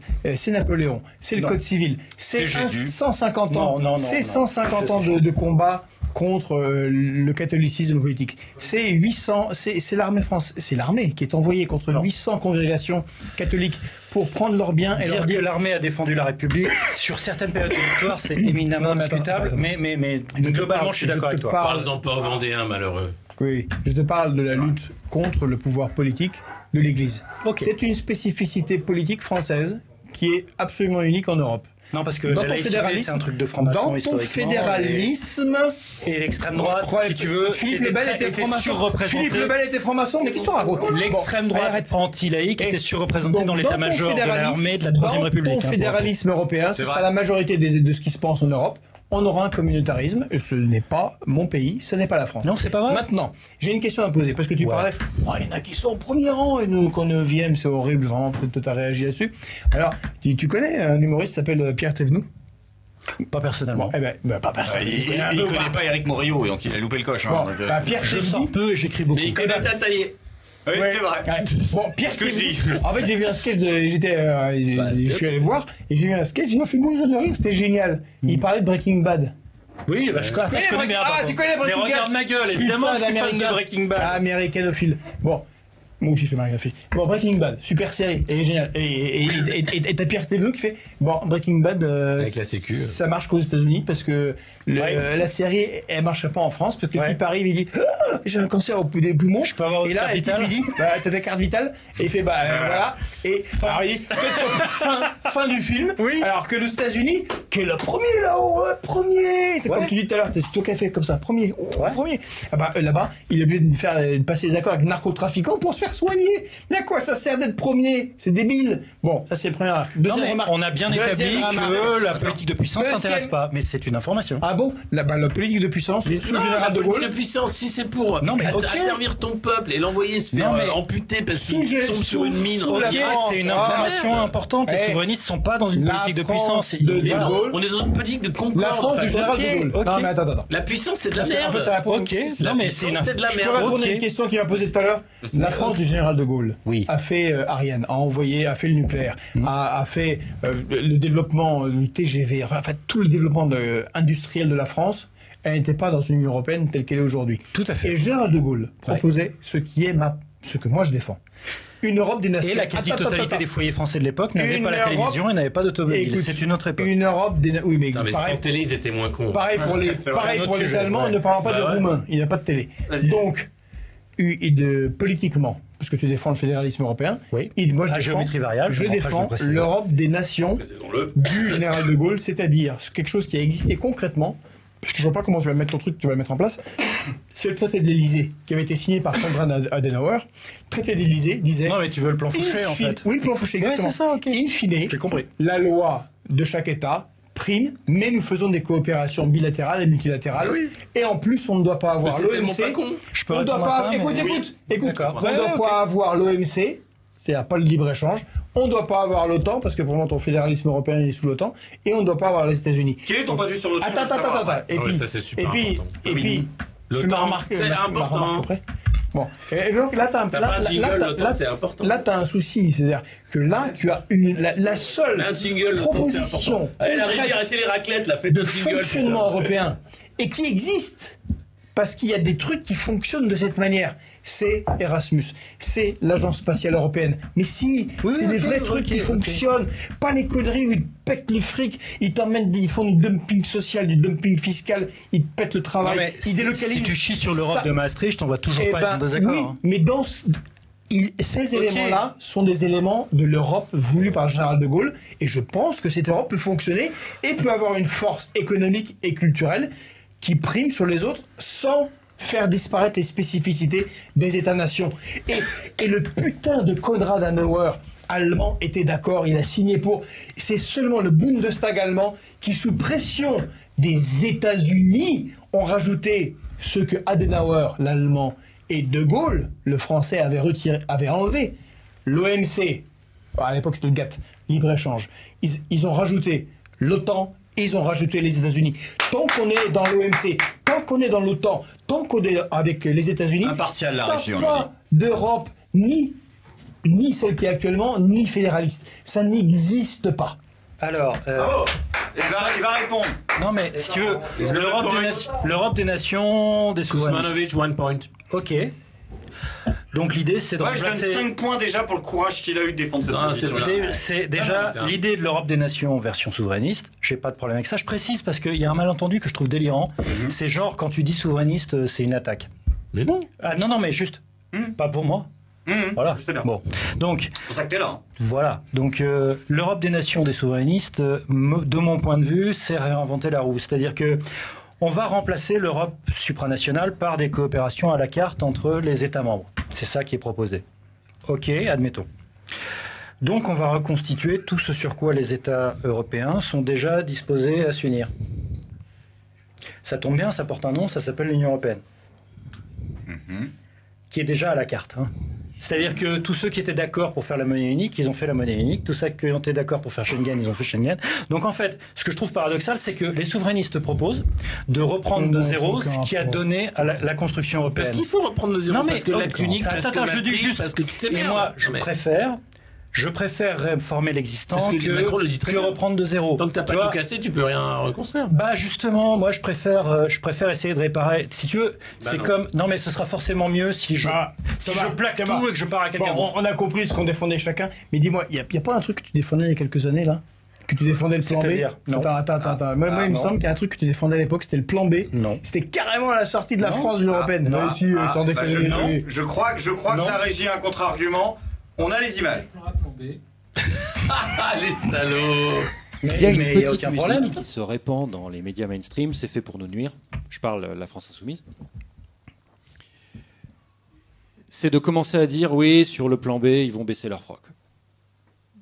Le plan B, ils sont en train de le mettre dans le placard, ou de le mettre dans un puits et de jeter la clé. Ils l'ont mis dans le placard. Ouais.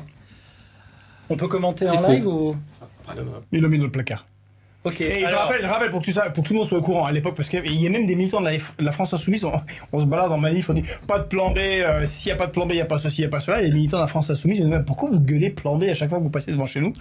On leur a expliqué, les gars, à l'époque, c'était le programme de 2017 qu'on a défendu tous les deux, hein, je te rappelle. Donc, bah il y avait plan A, plan B. plan A, Et ça plan nous B. amènera au second C'était débat. le résumé par Mélenchon, cette Europe, on la Ouais. change, Ouais, on s'en la va. quitte. Absolument. Ah. Et moi, j'étais Et donc pour tu le... défendais le plan B. Non, moi je défendais le plan A. Mais j'étais d'accord. tu défendais le plan B. J'ai fait. Oh, Attends, putain. pour tous ceux qui auraient le moindre doute, Oui. je renvoie à un article que j'ai publié. Un article. Un article que j'ai publié dans Le Monde diplomatique face à Bruxelles, le pari de l'insoumission. Et là-dedans, j'expliquais la stratégie plan A, plan B. Et je défends. C'était con déjà. Attends. Et j'expose. Attends, juste. J'expose. Non, mais 2 secondes, parce que. Et j'expose. Voilà, le plan A, si on est sérieux, c'est ça. Et si on est plan B, c'est ça. Et ça va faire une transition qui peut t'intéresser par rapport au débat suivant. C'est que, à l'époque où j'ai fait ça, honnêtement, maintenant je peux le dire, il y a prescription. Ouais. Le plan A était pas clair, en vrai. C'était n'importe quoi. Dans le programme, si tu prenais le programme au pied de la lettre, c'était n'importe quoi. C'était du genre, on va prendre la Banque de France, on va faire de la fausse monnaie. C'est pas une blague. Bah, le dollar, c'est une fausse monnaie. Non, attends. Dans le programme de 2017, il y avait on va réquisitionner la Banque de France, donc un truc dont tu es déjà propriétaire, ce qui est complètement idiot. Et avec ça, tu vas émettre ta propre monnaie si jamais tes propres euros, si la négociation se passe mal avec l'Union européenne. Donc dans ton programme, il y a marqué on va faire de la fausse monnaie. Non, Dans le programme, ah non, français. Non, mais dans le programme de 2017. Et donc, ceci pour dire. Mais que t'as défendu. Hein, Non, mais attends. C'est-à-dire que. Parce que moi, j'ai non, pas changé c'est d'avis, y pas- compris sur ça. Hein. Ce n'est pas ce que j'ai défendu. Moi, ce que j'ai défendu. Il y a dit, il défendait le plan B, lui. Non, plan A. J'ai fait un C'est le plan B, texte. le passage là. J'ai fait un texte là-dessus Ouais. pour préciser, mais en précisant en fait, j'ai rajouté des trucs qui n'étaient pas du tout dans le programme parce que sinon ça tenait pas debout. Non, mais. Ouais, Et oui. ceci pour dire, je suis stupéfait par le C'est niveau Thomas. d'impréparation. En vrai, Manon Aubry se d'un- débrouille moins bien que toi sur le plan A, plan B, je te félicite. Ah. Ouais, Je suis stupéfait par l'impréparation, rétrospectivement, encore une fois, Ouais. il y a prescription. Je suis stupéfait par l'impréparation professionnelle, je veux dire, Oui. de la France insoumise à l'époque, sur plan A, plan B, parce qu'en fait, leur plan A était pas clair, c'est moi qui l'ai précisé en improvisant. Et leur plan B, ils se démerdaient toujours Le pour plan A, c'est moi. Et leur plan B, et tu vas me confirmer ça, tu vas voir. Et le plan B, ils assumaient tellement pas que leur livret sur le sujet, ils l'ont jamais sorti. Je me trompe? Alexis réagit. Moi, Et on va passer à la Je voulais Allez. juste dire, si j'avais été à la France Insoumise à cette époque, on est d'accord, l'Europe, c'est tu changes ou tu la quittes. Hein. Bah, non, mais ouais. si, c'est ce que vous dites. Oui. On résume. Donc, ouais, il y C'est la avait- voix de la sagesse qui conclut. donc il y aurait Je tiens clairement ça, ouais. un plan C et un plan Q. Voilà, bah, c'était très facile de le vendre en fait. Allez. Bon, D'accord, mais c'est par soutien. on va passer au prochain débat. Ouais. Mais avant ça, c'est le coup de gueule d'Alexis Poulain. J'ai demandé à Merde. chaque invité. Alors, le coup de gueule de Georges, c'était sur l'UE, hein, donc il a entre guillemets été fait.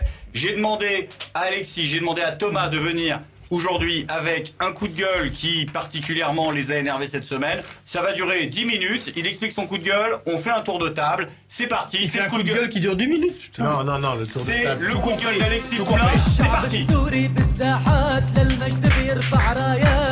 Je peux mettre Il chante quoi Moi, je voulais avoir un coup de gueule en fait. Vas-y. À la base, en fait, c'est, je trouve qu'il y a une incompréhension en fait de la poésie qu'est le macronisme. Et parce que Du genre Boris Vian, quoi. mais que le président en fait décide mercredi soir d'aller jouer au foot plutôt que de célébrer le génocide arménien et qu'il laisse ça à Tal, je trouve que c'est de l'art. Célébrer. C'est de l'art. Bon, ok. Célébrer, commémorer. Commémorer. Peu importe. Allez, arrête. Il y a un truc incroyable. Mais c'est pas ça mon coup de gueule. Mon coup de gueule, c'est bordel, c'est quoi ces procès pour apologie du terrorisme? Alors qu'en réalité, les gens essayent de défendre la cause palestinienne. Alors il y a une tribune qui est sortie, Inch'Allah, 700 intellectuels qui ont signé en disant il faut arrêter de faire en sorte que le soutien à la cause palestinienne soit catalogué comme apologie du terrorisme. Moi, j'ai fait un édito sur la chaîne du Monde Moderne il y a de ça quelques semaines pour expliquer que c'était insupportable. On voit bien qu'il y a une utilisation politique de la justice qui date de 2014, en fait, qui est une loi sur l'antiterrorisme qui a été votée. Mais là, il suffit de quelques associations qui vont porter plainte et qui vont en fait faire tout ce qui est en leur pouvoir, parce que la loi le permet. Quelles Pour certains, j'ai pas les noms, mais elles sont plusieurs à faire systématiquement dès que quelqu'un prend parole pour dire, et même pas pour dire du Jourdain à la mer ou du machin, non, mais simplement pour dire, écoutez, il y a un génocide à Gaza, ça pourrait être taxé d'antisémitisme ou d'apologie du terrorisme. C'est insupportable parce qu'on est en démocratie. Si vous êtes un tant soit peu connecté et que vous dites, attendez, oui, le Hamas, ce qu'a fait le Hamas le 7 octobre, c'est dégueulasse, c'est impardonnable. Est-ce que vous condamnez le Hamas, monsieur Absolument. Poulain? Est-ce que vous condamnez le Hamas? Je condamne le Hamas pour Est-ce que vous condamnez le Hamas, monsieur oui, Poulain? oui, je condamne le Hamas parce que Le Hamas, on ne monsieur défend Poulain. pas sa cause en tuant des innocents. Point. Mais Israël fait la même chose. Donc je condamne Israël au même niveau que le Hamas. Parce que Israël tue des innocents. Donc c'est tout. C'est aussi simple que ça. On ne défend pas sa cause en tuant des innocents, bordel. Que ce soit par le terrorisme ou par le crime de guerre. Donc à un moment, il faut le dire. Il faut être capable de le dire. Sauf que la justice française, par cette loi incroyable de 2014, Laquelle la loi antiterror Oui. sur l'apologie du terrorisme, permet de faire taire en réalité, ou d'intimider ou d'emmerder le débat public de manière totalement fallacieuse sur une réalité. C'est-à-dire que ceux qui dénoncent aujourd'hui la situation humanitaire à Gaza, et je parle même pas de génocide, la situation humanitaire à Gaza, sont taxés d'apologie du terrorisme. On marche sur la tête, c'est n'importe quoi. C'est insupportable en réalité. Donc moi, je suis désolé, la démocratie, ce n'est pas ça. La France, ce n'est pas ça. On en parlait tout à l'heure lors du débat sur la position diplomatique de la France qui était quand même non alignée pendant des années. Et c'est même pas une question de soutenir le Hamas ou pas. Moi, je soutiens Israël. Bien sûr que je suis pas avec les Iraniens qui voudraient détruire Israël. Je suis pas avec le Hamas qui voudrait détruire Israël. Écoute, je suis désolé, l'État d'Israël a le droit de vivre. Mais il n'a pas le droit de génocider l'État palestinien, de le nier et de tuer les Gazaouis, comme il le fait aujourd'hui. Les crimes de guerre aujourd'hui de l'armée israélienne doivent être condamnés et doivent être jugés par la Cour internationale. Je sais pas. Il y a un droit international, bordel. Quand tu rappelles le droit international, c'est normal. Quand tu dis ce qui se passe à Gaza, c'est insupportable. Quand tu vois des gamins qui jouent au baby-foot, qui se font tuer parce qu'ils sont là au mauvais moment. Où Alors, Elisabeth Lévy, elle a montré Très son à la important, le plage. baby-foot. Non mais bref. Oui, Parce que bien juste au sûr. foot, ça va un peu bombarder. Elle Le me baby-foot, fout la gerbe en fait. Et le a le fait droit que de la dire tout ça justice française, ouais, on a le droit. Le Ok. fait que la justice, Ici, oui. bien sûr qu'on a le droit. Cool. Et puis qui viennent me chercher, tu sais Non, quoi, mais qui là, viennent me je le chercher. Non, parce que c'est insupportable de voir que la justice française joue le jeu. Moi, j'en veux au juge, j'en veux au parquet qui est là pour dire ah ouais tiens on va y aller, tiens on va aller faire chier des gens qui ont simplement dit. Ils appliquent la procédure. Arrête. Non, la procédure. Mais ouais, bah, tiens, et Mélenchon a dit quoi? Ah oui, ils appliquent la procédure, mais comme Eichmann. Il applique Non. la procédure. Non, mais non, mais non, voilà, non, on peut y ça aller. va. on peut y Monsieur aller. Poulain. Non, mais Monsieur on- Poulain. Non, il y a appliquons tellement la aucun procédure. rapport. Mais appliquons Mais la enfin, ça va procédure. pas. Non, mais appliquons la procédure. Allons-y. Et la procédure, c'est quoi dans 2 ans? La procédure, c'est quoi dans 2 ans? C'est que Tabibian, il est en tôle. Toi, t'es en tôle, toi, t'es en tôle. Mais non, mais ça a rien Moi, à voir. je suis au Panama. Mais chacun sa merde. Non mais sérieusement, juste, pardon, mais vas-y, je t'en prie. Non, mais c'est tout, c'est tout. Voilà. Oui, c'est C'était ton ça, gueule, vas-y ta réaction. Ouais, il y a plusieurs choses d'abord. En tant que sioniste. Alors je suis, c'est pas vraiment le sujet, c'est-à-dire qu'en fait j'ai. Non, c'est le moi mec, aussi, je c'est déteste le ma mec, famille. j'ai dû le modérer parce qu'au départ, on précise quand même dans l'émission, il voulait faire un truc, il voulait faire un coup de gueule et il a changé Israël-Palestine. sur Israël-Palestine. Mais je suis Et il tellement m'a dit, je vais l'annuler pro-palestinien. parce que je suis tellement pro-palestinien que ce sera pas légal et ce sera pas diffusable. Ah oui, Donc, voilà. on précise. Alors que moi, tu vois, c'était tout à fait. Ouais, et ce dans qui est le cadre. paradoxal parce que en fait, moi j'ai des origines ashkénazes si tu veux, donc on est dans une situation. Cet un peu- argument ne marche pas ici. Non mais c'est rigolo parce qu'en fait, si tu veux, j'en profite pour dire un truc. Ça va faire plaisir. En fait, je voudrais dire au nom de tous les Ashkénazes que quand des séfarades disent mon peuple a souffert, nous on l'a là. Parce que c'est pas votre peuple qui a souffert, c'est le nôtre. Voilà, première chose. Bah, il y a un schisme là. Là, il y a un chien froid. Vous n'êtes pas au courant? Vous n'êtes pas au courant? Si, mais. Bah oui, mais à un moment, ça nous Tu gonfle. ravives une vieille plaie, quoi. C'est pas une vieille plaie, c'est une plaie qui est tout à fait contemporaine. Les deux ont quand même c'est souffert, agréable. monsieur Gannolet. hein. Les deux ont quand même souffert, hein. Très Ah, peu. géométrie variable, certes, mais les deux ont quand même les souffert. Slaves, faut arrêter. Oui, c'est pas le même Je budget, dis après. juste que voilà, il y a un C'est truc, combien, il y a un euh, truc qui est voilà. Et on l'a là, quoi. Voilà, c'est tout. Ensuite, C'était pas mon propos. Hein, moi. le deuxième truc. Disait Solidaris. Le deuxième truc que je voudrais dire, c'est que ça m'agace quand je vois beaucoup de gens en France depuis quelque temps qui font mumuse avec le conflit israélo-palestinien, comme on joue avec des petites voitures, et où donc en fait c'est je condamne, je soutiens, et ça va pas plus loin.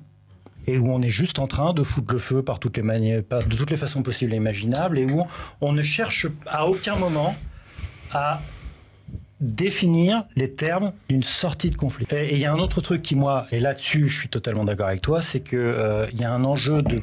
Moi, je suis très inquiet là-dessus. Je ne l'ai pas vu venir. Enfin, si, je l'ai vu venir, et après, je me suis dit, non, il n'y aura pas de problème. Ça ne va pas arriver jusque-là, et en fait, si. C'est que... on a un véritable enjeu de culture du pluralisme, de culture du débat contradictoire, de culture du débat respectueux, courtois, etc. Je veux dire, Georges et moi, nous sommes amis, on s'est quittés plusieurs fois ensemble, on s'entend très bien. On s'entend très bien, et on est en désaccord politique et idéologique fondamental sur des sujets importants. Et alors, tu vois, ça n'empêche pas d'en débattre, on en débat même avec plaisir. Et par ailleurs, on va pas monter sur nos grands chevaux en disant non mais tu ne peux pas dire ça, etc., etc. Non mais il y a un vrai problème. Tu peux pas dire ça. Il y a un vrai. C'est horrible cette phrase. Non mais il y a un vrai. Je suis Moi, j'ai perdu des amis hein, sur l'axe souverainiste. Hein. Je suis stupéfait en fait. C'est-à-dire que moi, si tu veux, bon, tu connais mes convictions sur voilà, et c'est mon honneur personnel d'avoir toujours accepté le débat avec des gens qui n'étaient pas d'accord avec moi, quel que soit le sujet.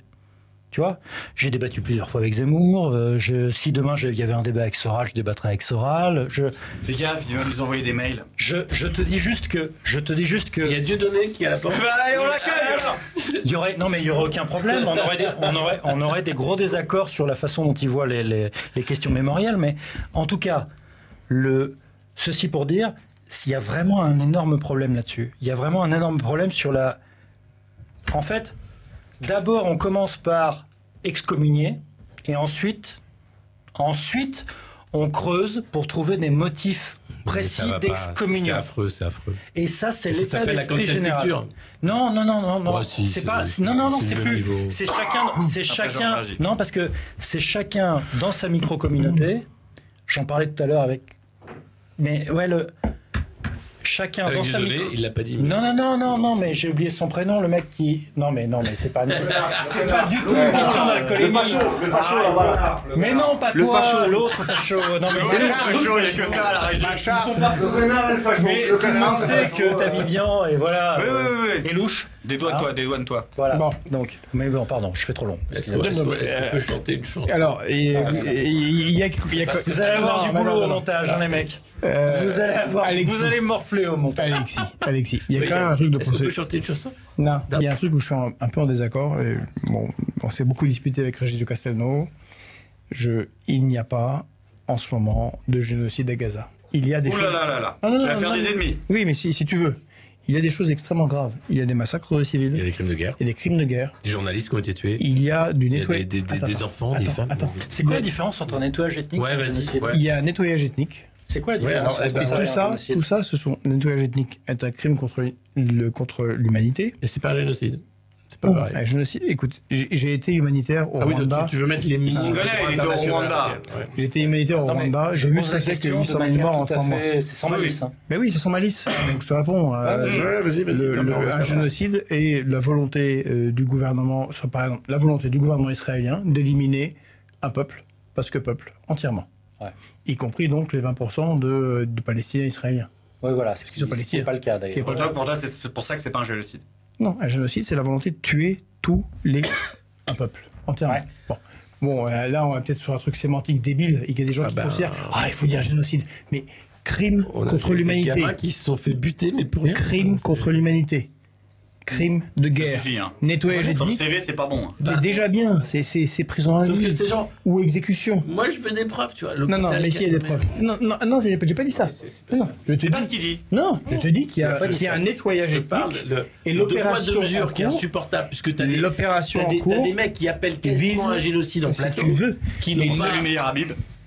Non, l'opération je pensais en pas, cours oui. vise Non, à parce que nettoyer Meilleur Habib, les t'en ethniques. prends plein la gueule. Attends. Tu veux que Tu je trouves dise un que t'as pas assez de courrier? Non, tu veux que je te dise un truc? Meilleur Habib, il en prend plein la gueule et c'est de l'antisémitisme pur et dur. Et Ouais. franchement, je défends Meilleur Habib parce qu'il en prend plein la gueule. Après, je suis pas d'accord du tout avec ce qu'il dit, mais la façon dont les gens s'attaquent à lui, c'est dégueulasse. Ok, on s'excuse. Je Donc, quitte le pas lui. plateau. C'est pas lui. J'ai en tête. Pas toi, C'est des Alexis, gens pas qui étaient maintenant. vraiment sur le. Non, mais puis je l'ai croisé. Ça s'agite en régie. Non, mais ça, il y a plein de gens qui n'aiment pas, mais c'est pas une raison pour la merde qui se prend sur la Et tête. de la même Même manière. manière qu'on peut dire que le Hamas est une organisation terroriste. Je suis désolé, ils ont massacré la gauche palestinienne à Gaza. Après la guerre de 2006-2007, ils aiment pas Bien le sûr, MP. bien sûr. Ils massacrent C'est pour ça les que je dis civils. qu'il n'y a pas. Il y a une référence au Mais- protocole des sages de et ce Sion qui dans nous leur montre- charte fondatrice, excusez-moi. Ce qui nous c'est montre, ce qui est un ce fait qui nous montre, absolu. ce qui nous montre un problème grave, c'est que s'il n'y a pas intervention du puissance Conseil de mondiale. sécurité de l'ONU Non, c'est vrai, parce que. ferme qui déclare maintenant on arrête tout. Mais Ça- l'ONU- donc ça est-ce que implique l'ONU est une puissance? C'est ça- pas notre débat. Non, ça. non, c'est le Conseil de sécurité applique les Ouais, non, mais États-Unis. c'est un vrai Si- débat. c'est-à-dire- non, en vrai, c'est-à-dire si les États-Unis ne s'en mêlent pas par Mais c'est rapport à bien le Israël, problème. ce qui n'est pas le cas, C'est l'ONU qui Ce doit qui est s'en pas le mêler, cas. pas les États-Unis, bordel. on ne peut pas avoir de solution pacifique entre le Hamas qui veut mettre tous les Juifs à la mer et l'actuel gouvernement d'Israël, Netanyahou, avec deux dingues totalement givrés d'extrême droite qui veulent sortir tous les Palestiniens de la zone qu'eux considèrent du Grand Israël selon les 6 livres de Joshua. Alors, les gens ne savent pas qu'en régie, on nous adresse des signes Oui, parce qu'il veut bizarres réagir après. qui correspondent à aucun Oui, t'inquiète. langage sourd-muet référencé, hein, je lui tiens à le préciser. Bref, Ouais, voilà. c'est un- Bon, donc c'était juste pour mettre un peu de complexité sur les termes. Maintenant, sur le terme. Voilà. 15 heures. Par contre, il est intéressant de noter que tout le monde en a rien à foutre de ce qui se passe depuis 20 ans. En République démocratique du Congo, il faut parler là-dessus. Oui, je suis d'accord. On est entre 6 et 12 millions de morts. Hein. Je vous rappelle, le gap, il est entre 6 et 12. Il y a tellement de morts. Depuis la Deuxième Guerre, tu veux dire? Non, depuis 20 ans. On ne sait même pas s'il y a 6 ou 12 millions de morts. C'est horrible et tout le monde en a rien à foutre. Parce qu'ils ont pas. Merci, je suis d'accord avec toi là-dessus. Ils ont peu de pétrole, ils ont peu de religion. Si, ils ont. Non, ça se passe à l'est, Ils ont plein de trucs, à l'est de. Ils ont plein de trucs. Mais Alors comme il n'y a pourquoi pas, on s'en fout, parce qu'il n'y a pas d'ethnie identifiée, que c'est des noirs, qui sont pas vraiment chrétiens, sont pas vraiment musulmans, c'est pas trop ce qu'ils sont. Et on n'en a rien à foutre. En fait, en réalité. Non, mais En de réalité, manière tous les générale. humanistes qui sont là, oh mon Mais Dieu. que fait Raphaël Glucksmann? Non, mais attends. putain Non, mais c'est- Que non, mais- fait non, mais Raphaël c'est Glucksmann? intéressant. Il devrait être là. Il devrait être là. Il devrait peut être pas, là. il a pas le temps. Putain, ce qui se passe à RDC, c'est inacceptable. Il devrait faire sa campagne Oui. européenne là-dessus. Tous les humanistes qui sont là. Oh mon Dieu, la Palestine. Oh mon Dieu, Israël. Oh mon Dieu, le Donbass. Oh mon Dieu, la Kiev. Mais alors, Tout le monde en a rien à foutre. T'es d'accord ou pas? Que Des faire appel Africains. Guzman? Moi, je pense que c'est ça le débat. Tout le monde en a rien à Que foutre. faire de ce appel qui se- Guzman, Non mais sérieusement, sérieusement. Raphaël Guzman a fait un excellent boulot sur les Personne Ouïghours. en a rien à faire. Bah ouais, bah alors pourquoi il fait rien sur le Congo? De ce qui Parce se passe. les journées ne font que 24 heures. Non, parce que la CIA a dit ça, tu touches pas. Et les amis, les amis. J'ai été à l'est du Congo-Zaïre, République démocratique du Congo maintenant, dans une mine de coltan en 96. On est au-delà des 25 ans. C'était déjà catastrophique. Ouais. Et ça fait plus de 30 ans. C'est la merde. Tout un tas de trucs font qu'on a des portables qui fonctionnent, qui viennent de là-bas. Je suis dans une mine de coltan, sinon ça marche pas. On a tous du sang dans ces téléphones. Je vous rappelle le grand livre de Jack London, Martin Eden. Il y a une scène pour ceux qui ont lu Martin Il y a un Eden. très bon bouquin où qui il parle de dit- ce problème de piège du Congo qui Martin s'appelle La Eden- mondialisation malheureuse par Thomas Guénol. Martin Eden dit, il est dans une famille de bourgeois à San Francisco, et il dit oui, vous êtes riche, vous êtes bien, vous parlez bien, vous exprimez bien, vous êtes le sommet de la civilisation, mais moi, je sais comment vous avez eu votre richesse, et je vois le sang qui coule sur les murs. Ben nous, on a du sang qui coule dans tous nos téléphones, et personne n'en a rien à foutre. Ouais. Et je suis très surpris que tous les humanistes qui défendent les Palestiniens, les Israéliens, les Russes, les Ukrainiens, chacun son camp, en a rien à foutre de ce qui se passe au milieu de l'Afrique, et où on a un taux de mortalité qui est 10 fois supérieur à toutes les guerres cumulées depuis 10 ans. Je souscris à ce qu'il vient de dire sans la moindre espèce C'est de... c'est délirant ce truc. c'est délirant. Non, mais Eh ben, non, c'est non. tellement rare que ça va nous permettre de faire la conclusion et de bouger avec la deuxième partie. On va parler un petit peu de la gauche tous ensemble. Alors, j'avais souhaité aborder ce débat de qu'est-ce que la gauche, parce que vous avez tous eu un petit problème. Thomas, tu as eu un problème avec la France Insoumise, tu en as fait un livre. Ouais. Georges, tu as eu un problème avec la France Insoumise, tu en as fait un mouvement politique. Alexis, Non. pas vraiment de problème, mais il y a Non. des gens qui t'accuseraient par-ci par-là. Qu'est-ce que d'être t'as fait le Bah, la France petit. Insoumise. Non, moi j'ai pas de problème avec la France Insoumise. Tu veux qu'on parle de la gauche? On va en parler. Ah. Mais, Non, mais bon, t'es on a fâché, tout ça. Et puis on a même Allez. Armand. On a Armand à la régie. Alors Armand, c'est un peu particulier parce que toi c'est un peu particulier parce que tu as cru pendant longtemps que tu étais de Mais moi, gauche. Bah, c'est facile. Migrant en France, habitant un HLM en banlieue, quartier de Reconquête. Puis j'ai Force. rencontré Bardella. Non, même sans rencontrer Bardella, moi forcément je pensais être de gauche. Georges Kuzmanovic me comprendra. D'éducation soviétique, post-URSS, plutôt, De quel coin plutôt communisto-soviétique. Moi j'étais persuadé de gauche. Avant d'arriver effectivement en Paris. sciences politiques à la fac de Nanterre et de rencontrer un mec formidable que je tiens à saluer. Victor Mendes, président de l'UNEF de Nanterre. Ah, l'UNEF aussi. Magnifique. Oui, mais magnifique. 40 kilos, je fais 100 kilos, c'est too much. C'est parfait. Il y a l'amour. Il y a l'amour, c'est parfait. Benalla Macron, quoi. Et ce jeune garçon, maintenant c'est un homme, Je cautionne pas. je pense. Non, mais c'est- Quand je suis arrivé en licence à Nanterre, était en licence. Depuis, j'ai eu un travail, j'ai eu une il est toujours en copine, licence. j'ai avancé. Il est toujours en licence à Nanterre. C'est un dirigeant du net. Bravo à C'est un lui. dirigeant du net, c'est pour ça, il est toujours en licence. Ah non, mais c'est bravo à lui. Bravo à lui. Ça fait 7 ans que le mec est en licence quand même, ça s'applaudit. Le mec fait les repas à 1 euro en les critiquant, bravo. Parce que le Crous, tout le monde en a bénéficié, hein. moi le premier, mais bravo à lui, il est en train de bouffer à 1 euro gratos grâce à mon argent. Enculé. On passe à autre Règle chose. ses comptes, là. Non mais, attends, non, mais c'est vrai, non, mais c'est bien qu'il règle ses comptes. Mais d'ailleurs, t'as eu une expérience qui était assez marrante, je crois, avec un journaliste de Libé, toi. Non. Très Non, c'est moi. drôle parce qu'il Moi, je veux qu'il la raconte. y a une époque où effectivement, je travaillais avec des médias qui étaient Livre de noir. droite et d'extrême droite. Voilà. Et j'ai un journaliste de Libé, magnifique. Je ne dirai pas son prénom parce que je pense qu'ici tout le monde a été interrogé par lui d'ailleurs. Tout le monde a été interrogé par lui. Pas nécessairement. Et en fait, moi je vis dans un quartier qui s'appelle quartier de reconquête républicaine. Voilà. What the fuck? Ça s'appelle juste la banlieue, mais pour eux, c'est un thème précis. Et du coup, il vient dans ce quartier, et je descends forcément en jogging parce que j'en ai rien à foutre de le voir. Et on va dans le PMU du coin, qui est un bar tabac PMU. Et ce garçon est, comment dire, Il veut faire un reportage sur le livre noir et sur l'extrême droite au départ. C'est ça, et qui est un peu choqué de son environnement. C'est-à-dire que tout ce qu'il défend idéologiquement toute la journée. Il dit, oui, pourquoi il y a des Arabes? Et du coup, il le voit. Ouais, mais c'est ça, c'est qu'il voit tout ce qu'il défend toute la journée. Donc, qu'est-ce qu'il voit? Il voit en fait Hamid qui a 30 ans, qui est ancien dealer et qui est au chômage parce que c'est une merde. Parce qu'il a tout raté, il a raté le deal, il a raté le braquage, et en fait, il a aussi raté sa vie professionnelle. Donc, en fait, il est juste au RSA. Et en fait, il est confronté à lui. Et tu vois, quand il fait un film qui s'appelle Athéna, où il défend la cité, ah oui, il y a des talents dans la cité, bah en fait non. Dans la vraie vie, il n'y a pas tant de talent que ça, c'est très rare, il y en a, mais c'est très rare. Et la majorité, bah, c'est des Hamid.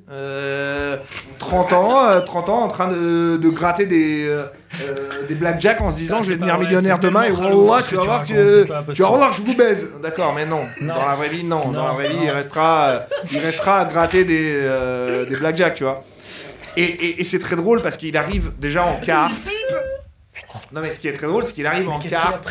Tu vois, il met du kart. Sachant qu'autour de lui, il n'y a que du falche. Il n'y en a aucun qui a du vrai, parce qu'il y a ceux qui ont fait de l'argent et qui ont du vrai, du Gucci dégueulasse, très moisi. Et il y a ceux qui ont pas fait d'argent et qui mettent des vieux trucs dégueux. Dont moi, parce que j'en ai rien à foutre et je mets du Puma, tu vois. Et du coup, il arrive et on prend un café au PMU, c'est un Chinois qui le sert. Alors, c'est la première fois qu'ils voient un Chinois, visiblement. Il est là, oh. Non mais si, parce qu'en fait, c'est ça qui est dégueu. Mais si, c'est des gens qui défendent une culture à laquelle ils ne connaissent rien. C'est là où je veux en venir. Ils défendent tout un truc à laquelle ils ne connaissent rien. Ils défendent la banlieue sans la connaître. Ils fantasment la banlieue. Ils se masturbent, d'ailleurs, même sur la banlieue, je pense intellectuellement. C'est-à-dire que pour eux, la banlieue, c'est le film avec Michel Larocque. C'est le ténor. C'est le mec qui débarque et qui commence à faire le soprano. Mais en fait, c'est pas ça la banlieue. Faut arrêter de fantasmer. Il y a des gens exceptionnels en banlieue, des gens très talentueux, des gens qui font... Mais pas plus qu'ailleurs. Sans le mais. Il y a des gens aujourd'hui qui font des études, qui évoluent, parce que l'immigration des années 90 n'est pas la même que celle des années 2000. La glorifier non plus. La quatrième génération n'est pas celle de la troisième génération. Il y a des gens aujourd'hui qui font des études. Est-ce qu'un jour on osera dire immigré de la 12e génération? C'est juste une question. Comment? Est-ce qu'un jour on osera dire immigré de la 12e génération? Non. Parce qu'en fait, non, mais je pense que je alerte sur un truc, c'est qu'en fait, un immigré de la 2e génération, ça n'existe pas. Non. Parce qu'un immigré de la 2e génération, en fait, ça désigne quelqu'un qui est né ici. Et donc, ça n'est pas un immigré. Alors, et c'est très drôle que même l'INSEE trouve totalement normal de dire immigré de la 2e génération, immigré de la 3e génération, immigré de la 4e génération. Thomas, et bizarrement, moi je suis un immigré de la 3e génération. Bizarrement, on l'a jamais soulevé dans mon cas, moi, mais peut-être que ça s'explique. Thomas, je vais te répondre. Non, c'est pas ça. C'est pas vrai. Je vais te répondre très facilement. C'est qu'en fait, à un moment donné, t'es acculturé. C'est-à-dire que moi, quand je suis arrivé en France, moi, je suis pas né en France. Moi, j'ai été naturalisé français en 2016. Tu vois. Moi, je suis un grand remplaçant en fait, selon l'extrême droite. Non, mais c'est la réalité. Je suis un énorme grand remplaçant. Moi, mes gosses, ma femme sera blanche. Non, mais je t'arrête là-dessus. Moi, je vis à Montreuil. Le grand remplacement, il se fait dans l'autre sens. Bon, voilà, c'est-à-dire que quand je suis arrivé en 2017 dans une copro dans le Haut-Montreuil, en fait, on était, je sais pas, maximum 20% qui avaient la peau blanche. Génial. Je vais te répondre à un truc. Les autres étaient maghrébins, subsahariens. On est 7 ans plus tard, et qu'est-ce que je constate? Qu'en fait, la moitié sont des Parisiens à peau blanche qui se sont installés dans le Haut-Montreuil. Et je vais te dire un truc, Thomas. Le grand remplacement dans le Haut-Montreuil, il existe, mais c'est dans l'autre sens. Génial. Thomas, tu vois, tout à l'heure, je t'ai défendu. Tout à l'heure, je t'ai défendu et j'étais d'accord avec toi, et c'est là où tu es hypocrite. Parce que je vais te dire ce que tu appelles. Ce que tu es en train d'appeler, ça s'appelle la gentrification. C'est-à-dire qu'on ramène des blancs, des blancs avec de l'argent, mais qui ne se mélangent pas à la population locale. Parce qu'en fait, ils n'emmènent pas leurs enfants à l'école locale. Pourquoi? Parce qu'à l'école locale, il y a des cassos. Donc qu'est-ce qu'ils ont fait? On les fout dans l'école privée. Et on paye parce qu'on a le budget. Parce qu'on a le budget. Et en fait, les clodos restent avec les clodos, les prolétaires restent avec les prolétaires. Non, c'est pas vrai. Si, c'est la réalité. Tu sais très bien aujourd'hui, selon les études, il n'y a aucun en banlieue, il n'y a aucun blanc bourgeois. En banlieue, il n'y a aucun blanc bourgeois qui mélange ses enfants. De l'autre côté de la rue, par contre, là où je suis d'accord avec toi, c'est que de l'autre côté de la rue, de là où j'habite, c'est une frontière. Vous inventez une frontière sociale. C'est-à-dire qu'on est à un poste avancé de la gentrification. Et de l'autre côté, c'est Malien, RSA, bar HLM. C'est bien sûr. Mais ça, c'est ce que les bourgeois créent.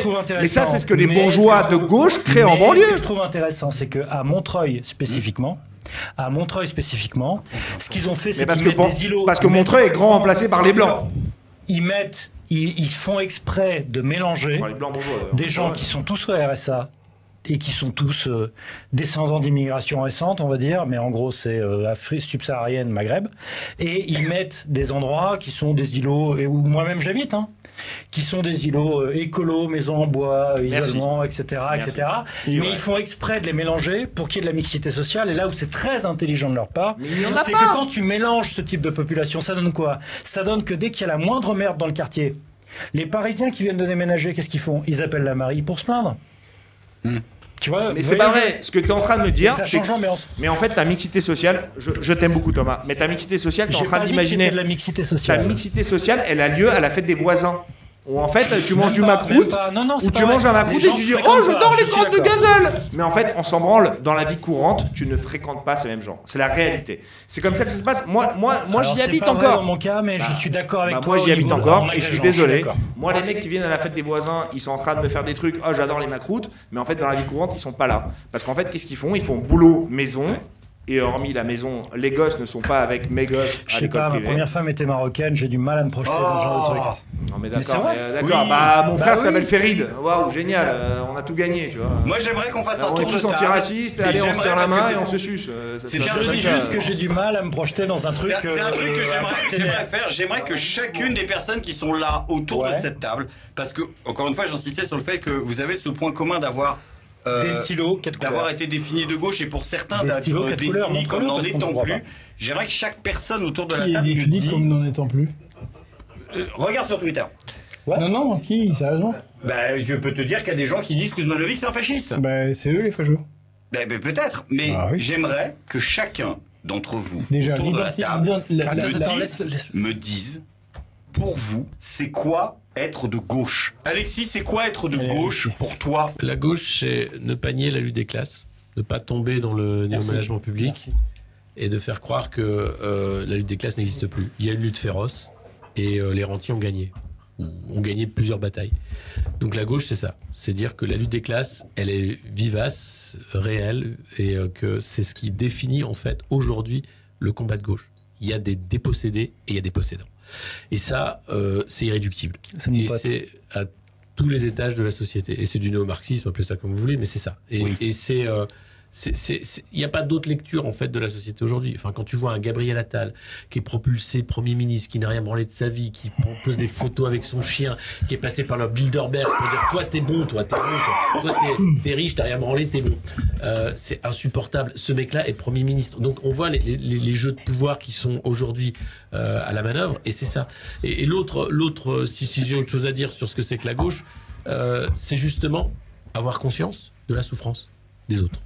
Simplement dire, ouais, moi peut-être que je vis bien, je suis un bourgeois, mais je suis conscient qu'il y a une lutte des classes et que c'est insupportable qu'il y ait du sang dans mon téléphone, c'est insupportable qu'il y ait des mecs, parce qu'ils sont au RSA, on va leur dire, bah faut que tu bosses, hein, tu sais, la semaine, parce que le RSA c'est pas que ça, hein, et qu'il y a un connard comme Gabriel Attal, excusez-moi du terme, qui disent, tu casses, tu répares, tu machins, tu trucs, t'es au chômage, bah t'es plus au chômage parce qu'il n'y a plus de chômage et tu bosses, connard.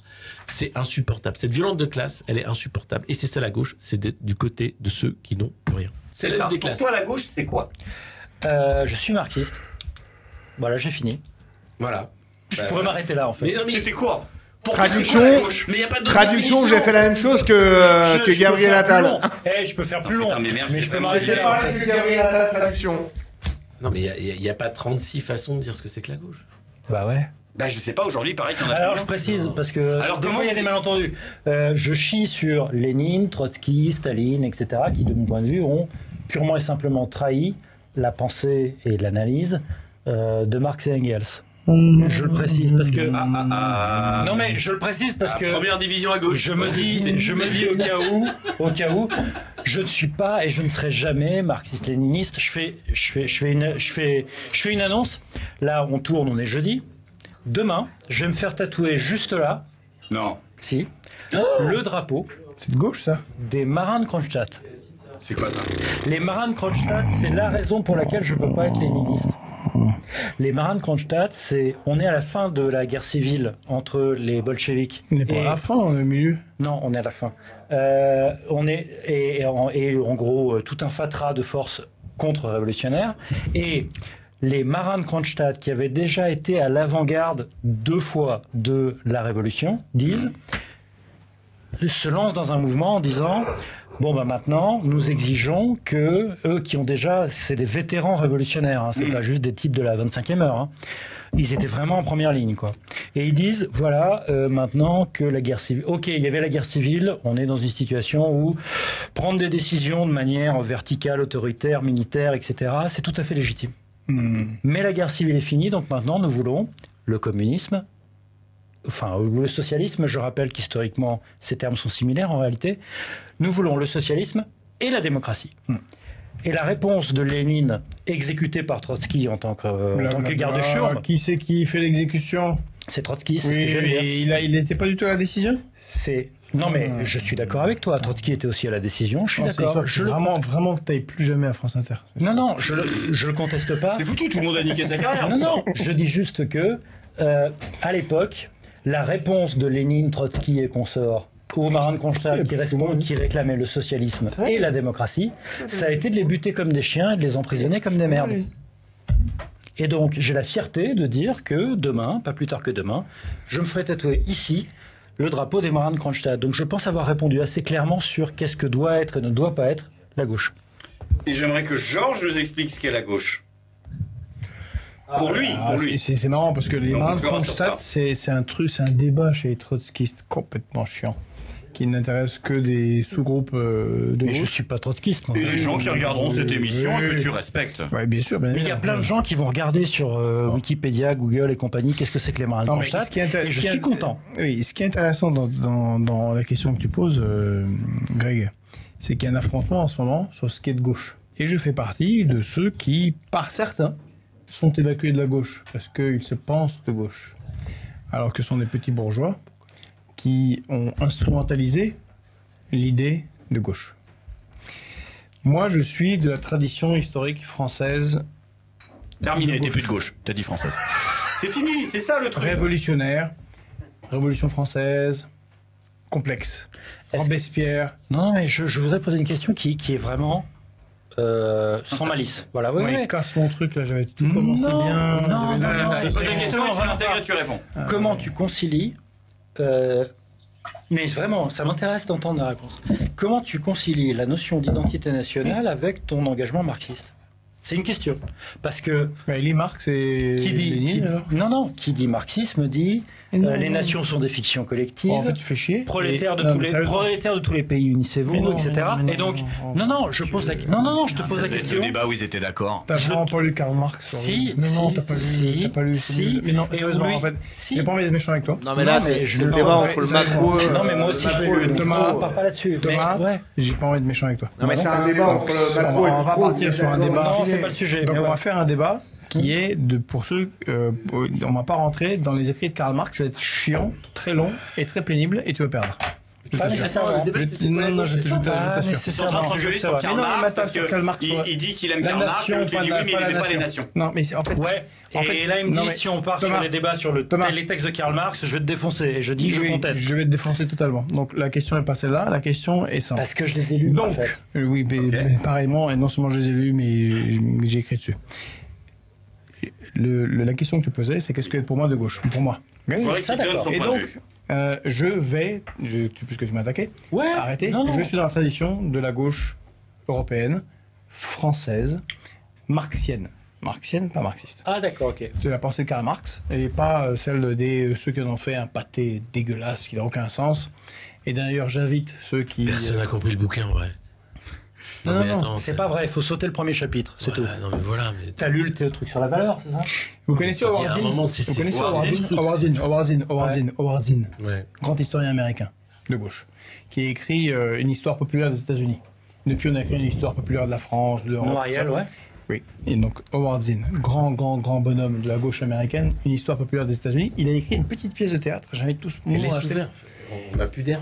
Ouais, sans déconner, il fait chaud ici. Ouais. Une petite pièce de théâtre sur Karl Marx. Et c'est génial, Karl Marx, il est dans la pièce de théâtre, il est chez lui, et puis il y a un gars qui le suit.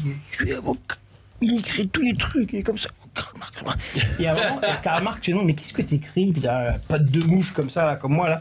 Puis il dit, mais j'ai jamais dit ça. Et le type, il prend les feuilles, il part en courant. Ah! Je suis sûr, il sait ce que t'as dit. C'est comme ça qu'est né le premier marxiste. Détournement de la pensée marxienne. Imagine Jésus, le bordel, putain. Exactement. Non, mais si tu dis que les léninistes, les trotskistes et compagnie posent problème, je suis d'accord avec toi. Pour aller dans un moment contemporain, pour moi, la gauche n'est pas l'extension infinie des droits individuels, comme certains le pensent, parce qu'ils sont influencés par une perversion de la gauche, qui est la gauche américaine. Pour eux, c'est l'extension des droits individuels à l'infini. Ah bon? Et donc, pour moi, la gauche, c'est que le dernier de cordée, pour reprendre cette belle métaphore macroniste, du premier de cordée, eh ben, il y a un dernier de cordée, et ben, le dernier de cordée, selon la Déclaration des droits de l'homme, doit avoir un travail. Et que ce travail doit être rémunéré de telle manière qu'il puisse en vivre dignement. Je dis Est-ce ça que juste ça peut être député ou sénateur, par exemple? Oui, mais ils en vivent dignement. Non, mais en fait, mais c'est vrai que la question est intéressante. Sans rigoler. Parce que tu vois, dans le côté. Non, mais il est sérieux. Non, sérieux. Sans rigoler. Soyons sérieux. Parce que le côté, t'as un travail, t'es payé, mais quel travail, quoi. L'important, c'est de faire ce que t'aimes, a dit Gabriel Attal. Non, oui, mais Voilà, Pardon. il y a des agriculteurs qui se sont révoltés, qui se révoltent depuis des années, qui sont dans une souffrance telle qu'il y a 2 suicides par jour réussis. Eux, ils travaillent 70-80 heures par semaine et ils ne vivent pas dignement de leur travail. Voilà. Tout un tas de gens travaillent au SMIC, sans lesquels, ou des salaires très faibles, sans lesquels on n'arrivera à rien, ne vivent pas dignement de leur travail. Ils galèrent, selon le terme contemporain, simpliste. Bon. Et donc, la gauche, pour moi, c'est que qu'on ait accès à un travail pour la collectivité, utile, et qu'on en vive dignement, et qu'on ait accès à l'hôpital public, suivant ses moyens, et qu'on ait accès à l'école républicaine qui fonctionne et qui permet l'élévation générale en fonction des compétences et du travail de chaque élève. Donc ça comprend une forme, bien évidemment, claire et nette, de méritocratie. C'est la primauté du collectif et du bien public sur le privé. C'est ça être de gauche, et moi je suis de gauche. Maintenant, si certains considèrent qu'être de gauche... Si certains considèrent qu'être de gauche, c'est pouvoir avoir des enfants en exploitant des femmes et leur ventre dans la GPA, pour moi, ce sont des ennemis fascistes. Et je suis en accord total avec un certain Pier Paolo Pasolini, qui, gay, italien, de gauche, de tradition de résistance, a écrit un livre formidable que j'invite ceux qui écoutent à lire, qui est écrit Corsaire, analysait dès 1970 la dérive de la gauche bourgeoise que nous connaissons aujourd'hui et qui croit qu'elle est de gauche et insulte tous les autres en disant t'es pas de gauche, t'es pas de gauche, t'es pas de gauche parce que tu luttes pas pour des trucs qui n'ont aucun sens et qui les gens regardent toute la planète en disant mais qu'est-ce que c'est que c'est dingue et qui oublient les questions essentielles, à savoir l'égalité, pas l'égalité mais la justice dans la rémunération pour le travail, le fait que nos fucking portables ne soient pas produits par des pauvres enfants en bout de course qui sont exploités dans des mines, que on ait une juste répartition de la richesse. Voilà, c'est ça pour moi la gauche. C'est ça pour moi la gauche. En fait, et dans ce sens-là, je suis marxien et je suis d'accord avec toi. Un truc totalement d'accord avec toi, c'est être sensible à la souffrance des autres et c'est la célèbre lettre de Che Guevara à ses enfants quand il va mourir. Enfin, on ne sait pas encore qu'il va mourir, mais il part en Bolivie pour faire la guérilla, ce qui était un mouvement un peu stupide, mais bon, peu importe. On va pas rentrer dans ce détail. Et il écrit à ses enfants, il dit « Soyez sensibles à l'injustice. Soyez sensibles à l'injustice, ça, c'est être de gauche. » Alors, moi, je voudrais revenir sur la gauche. Alors, il y a l'analyse marxiste, évidemment, mais elle ne serait pas complète s'il n'y avait pas, à côté de ça, la vision anarchiste. L'anarchie politique. C'est-à-dire qu'à un moment, il faut en finir avec les hiérarchies aussi. Et ça, pour moi, c'est ça la gauche. C'est à la fois l'idéal anarchiste, l'utopie. Le refus de l'autorité. Pas le refus, c'est-à-dire qu'on n'a pas besoin d'autorité. D'où les souverainistes ne sont pas forcément dans la puissance, parce que la puissance, c'est l'autorité, c'est toute une construction aussi par rapport à ça. Donc, l'idéal anarchiste, l'utopie anarchiste et la lutte des classes, et avec ça, tu fais la gauche. Bah, c'est du blabla. Bon, déjà, non, les marins de Kronstadt étaient... Attends, il veut répondre parce qu'il a dit c'est du blabla. C'est grave comme accusation. D'abord, les marins de Kronstadt étaient anarcho-communistes. Hein, voilà. Donc, c'est pour ça que je renvoie à ce que j'ai dit tout à l'heure.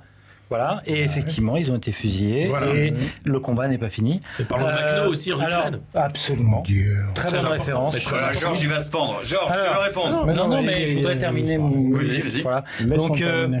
non, parce que tout à l'heure, c'était c'est quoi la gauche? Je suis marxiste, point. Mais en fait, je peux développer. Bien sûr. C'est que redistribuer les richesses créées par le capitalisme... T'as passé ton tour. Hein. Redistribuer les richesses créées par le capitalisme, c'est demander la charité aux classes dominantes, c'est renoncer à changer un système qui est structurellement injuste. T'as Et dit donc quoi? ça ne suffit On va pas. répéter la question. Tu veux que je répète? Oui. Je peux. Bah, il veut Redistribuer les richesses créées par le capitalisme, c'est demander la charité aux classes dominantes, en fait. Et donc, c'est renoncer à changer un système qui est structurellement injuste. C'est dire, j'accepte l'injustice contre compensation. Mais t'es pour je ne l'Europe suis fédérale. pas... Attends, je ne suis pas d'accord avec ça. Ah, il relance. Changer de système suppose une démocratie politique, une démocratie économique et une démocratie sociale. Et donc l'économie de gauche, c'est toute unité de production qui est à la fois collective et démocratique. À la fois collective et démocratique. Donc, c'est les coopératives plus les services publics. Si on est dans une démocratie, les services publics dans une dictature, ça n'est pas de gauche. Plus les entreprises publiques qui doivent redevenir des services publics, parce qu'en fait, une entreprise publique est censée être orientée vers le profit, et ça marche pas. C'est pas possible. Dire à la SNCF, tu dois faire du profit, non, c'est un service public, ça marche pas. Et donc, de mon point de vue, la gauche doit avoir 3 objectifs stratégiques assumés, et non pas eh, gna gna, on va redistribuer les richesses. Oui, c'est ça, c'est tenez mon rave. Voilà une piécette par rapport au système qui existe. Non. Il y a 3 priorités qui doivent, à mon avis, être assumées comme telles, et dès qu'elles sont assumées comme telles, d'un coup, t'as du monde. Socialiser de plus en plus l'économie. Socialiser. Pas juste redistribuer ce que le capitalisme fait.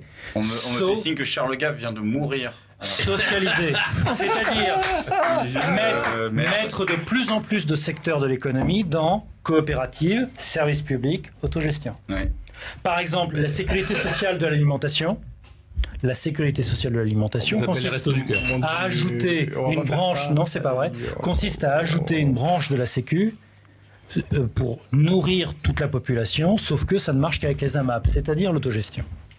Deuxièmement, mettre de plus en plus de démocratie directe dans la politique et dans l'économie. Ça suppose notamment de remplacer les assemblées de politiciens professionnels élus par des assemblées intégralement tirées au sort. Et enfin, parce que ça c'est Et une parle des contrainte. entreprises. Les entreprises qui sont totalement antidémocratiques. Je viens de dire coopérative. Pour moi, en fait, Mais c'est de la même important. manière Non, mais c'est qu'aujourd'hui- ultra important. Oui, Parce que mais le bien sûr. monde de l'entreprise n'est jamais vu sous l'axe de la démocratie. Je ne Jamais. comprends pas, mais c'est je crois qu'il disait qu'on ne peut pas être citoyen l'Union européenne politique. version Chouard. Ah, franchement, Non, mais en fait, c'est l'idée qu'il faut être. On peut être citoyen politiquement et puis en même temps serf dans l'entreprise. Je crois que de mémoire, c'est Jaurès qui absolument disait ça. ça. Et je suis pas Absolument. effectivement pas d'accord avec ça. Je profite pour dire par parenthèse que je suis un friotiste fervent. Je pense que ceux qui connaissent la pensée de Bernard Friot auront reconnu l'inspiration. Et donc, il y a un 3e élément quand même qui rentre en jeu, c'est que Qui c'est qui va nettoyer les égouts à 3 heures il du y a la planification. Et ben, ils seront mieux payés. À Frio, tu sais, j'ai fait 2 débats avec lui, il n'a plus jamais voulu en faire avec moi. Ils Parce seront- que je lui ai posé des questions. Qui c'est qui fait les seuls boulots? À combien t'es prêt Quelle est la- à combien Non, t'es prêt à non, nettoyer non, les non, chefs non, À non. combien Mais- Non, mais réponds. moi, je suis payé 6 000 euros par mois, À- je te dois toutes les choses que tu veux du monde. À Alors, combien Et ben voilà. Eh oui, mais T'as répondu à la question. dans le truc de Frio, il n'y a pas Tu de. as Il y a une égalité répondu des salaires. Il y a une non, égalité pas des salaires. nécessairement. Mais si. Je dis juste. Ah là là. Non, mais justement. Vous parlez de micro-débat là. En avec- fonction, ouais. en fonction de combien c'est payé, tu trouves toujours quelqu'un pour faire le job. La preuve, la prostitution existe. Et donc, la planification Il y a même des écologique, sénateurs LR. ce qui est un...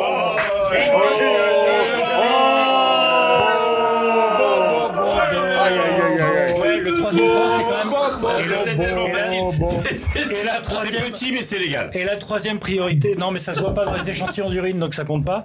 La 3e priorité c'est la planification écologique. Je suis obligé de le mentionner, pardonnez-moi, je sais que tout le monde s'en fout mais c'est important. Non, d'accord. Voilà. J'ai fini. Non, en fait, moi je suis Alors, un peu. pas Non, mais moi je suis un peu en désaccord avec ce qu'a dit Thomas. Sur quoi Mais parce C'est que vaste. c'est un peu bobo, c'est un peu. Quoi En fait, non, mais en fait, il y a eu une gauche. Vous savez, qu'est-ce que j'ai Nelson dit Mandela. Nelson Mandela est sorti de prison. Et Nelson Mandela, son premier discours international, il le fait où? Il le fait à la Havane. juillet 91. J'invite chacun à lire le discours de Nelson Mandela de juillet 91 à La Havane. Et il le fait parce que des putains de noirs, de café au lait, de colonisés de merde de Cuba, c'est comme ça qu'on les considérait, hein, les Occidentaux, les Américains, ont osé faire un truc que n'ont même pas fait les gens qui ont fait un mouvement de décolonisation.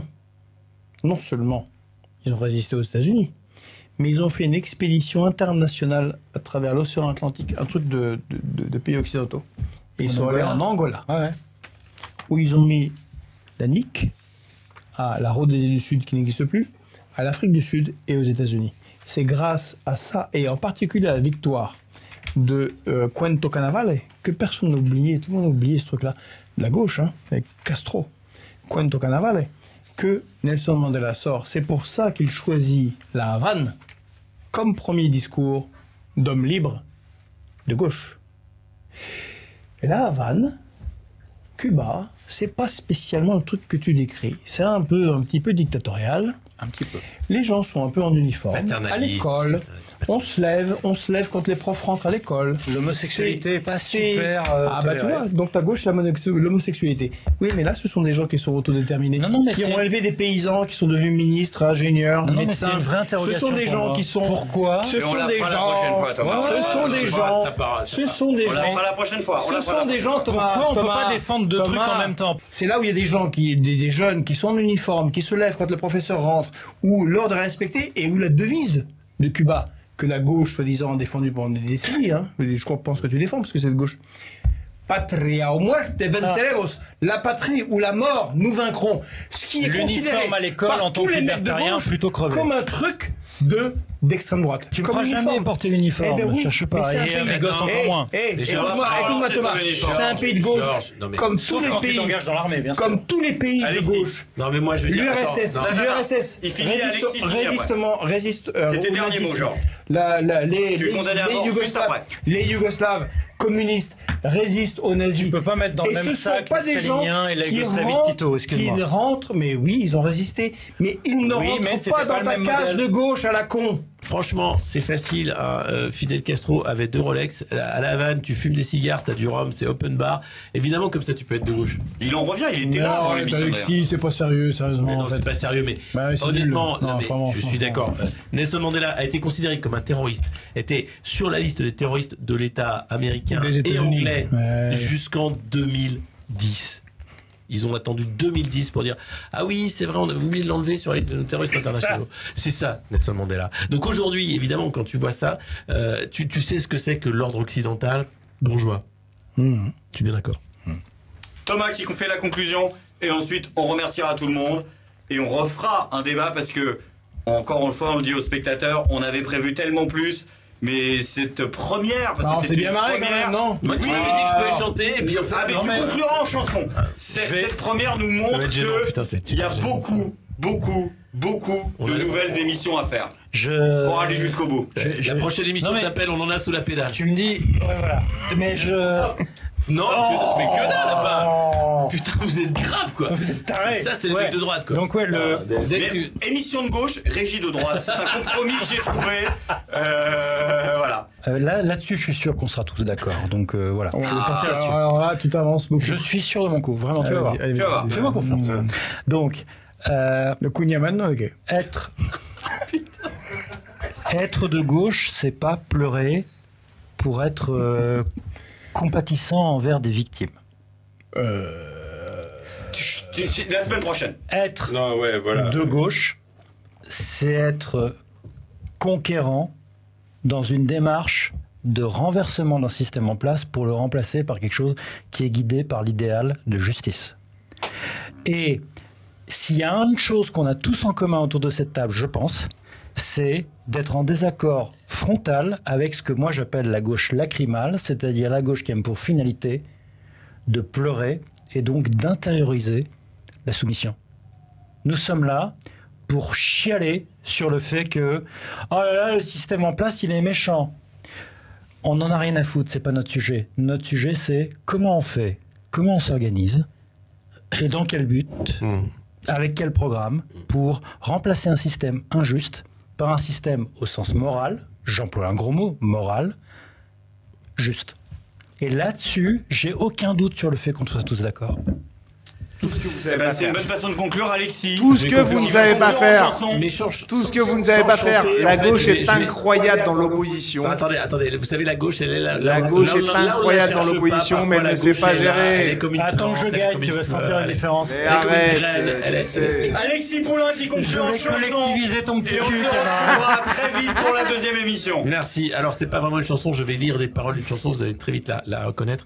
Il jouait du piano debout quand les touillards sont à genoux et les soldats au garde à vous. Simplement sur ses deux pieds, il voudrait être lui, vous comprenez. Il n'y a que pour sa musique qu'il était patriote. Il serait mort au champ d'honneur pour quelques notes. Et pour quelle raison étrange, les gens qui tiennent à leurs rêves, ça nous dérange. Voilà. Eh ben c'était une belle façon de conclure. On peut applaudir tous les invités, on peut applaudir la régie, on peut applaudir tous ceux qui ont essayé de faire cette première. C'est une première émission, je me souviens quand on avait reçu Frédéric Tadei, il m'avait dit il faut toujours 3 émissions pour que ce soit pas le bordel. Je pense que pour l'instant, pour cette première, on a confirmé la règle. Je vous remercie d'avoir été là. C'est n'importe quoi, mais c'était ce qu'on voulait.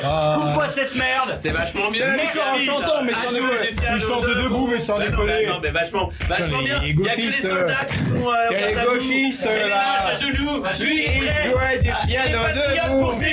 C'est à cause des reptiliens. Je crois que certains ne seront pas réembauchés. Merci à tous d'avoir été là. Merci à la régie. Merci aux spectateurs. C'était la première, c'était compliqué. Comme on dit ici, merci Cognac J.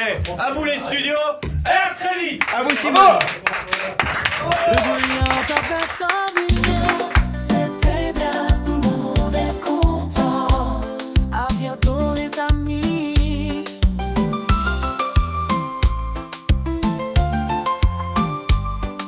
Attends, et je rajoute si ça filme toujours. Ça filme toujours. Et bonne chance au monteur.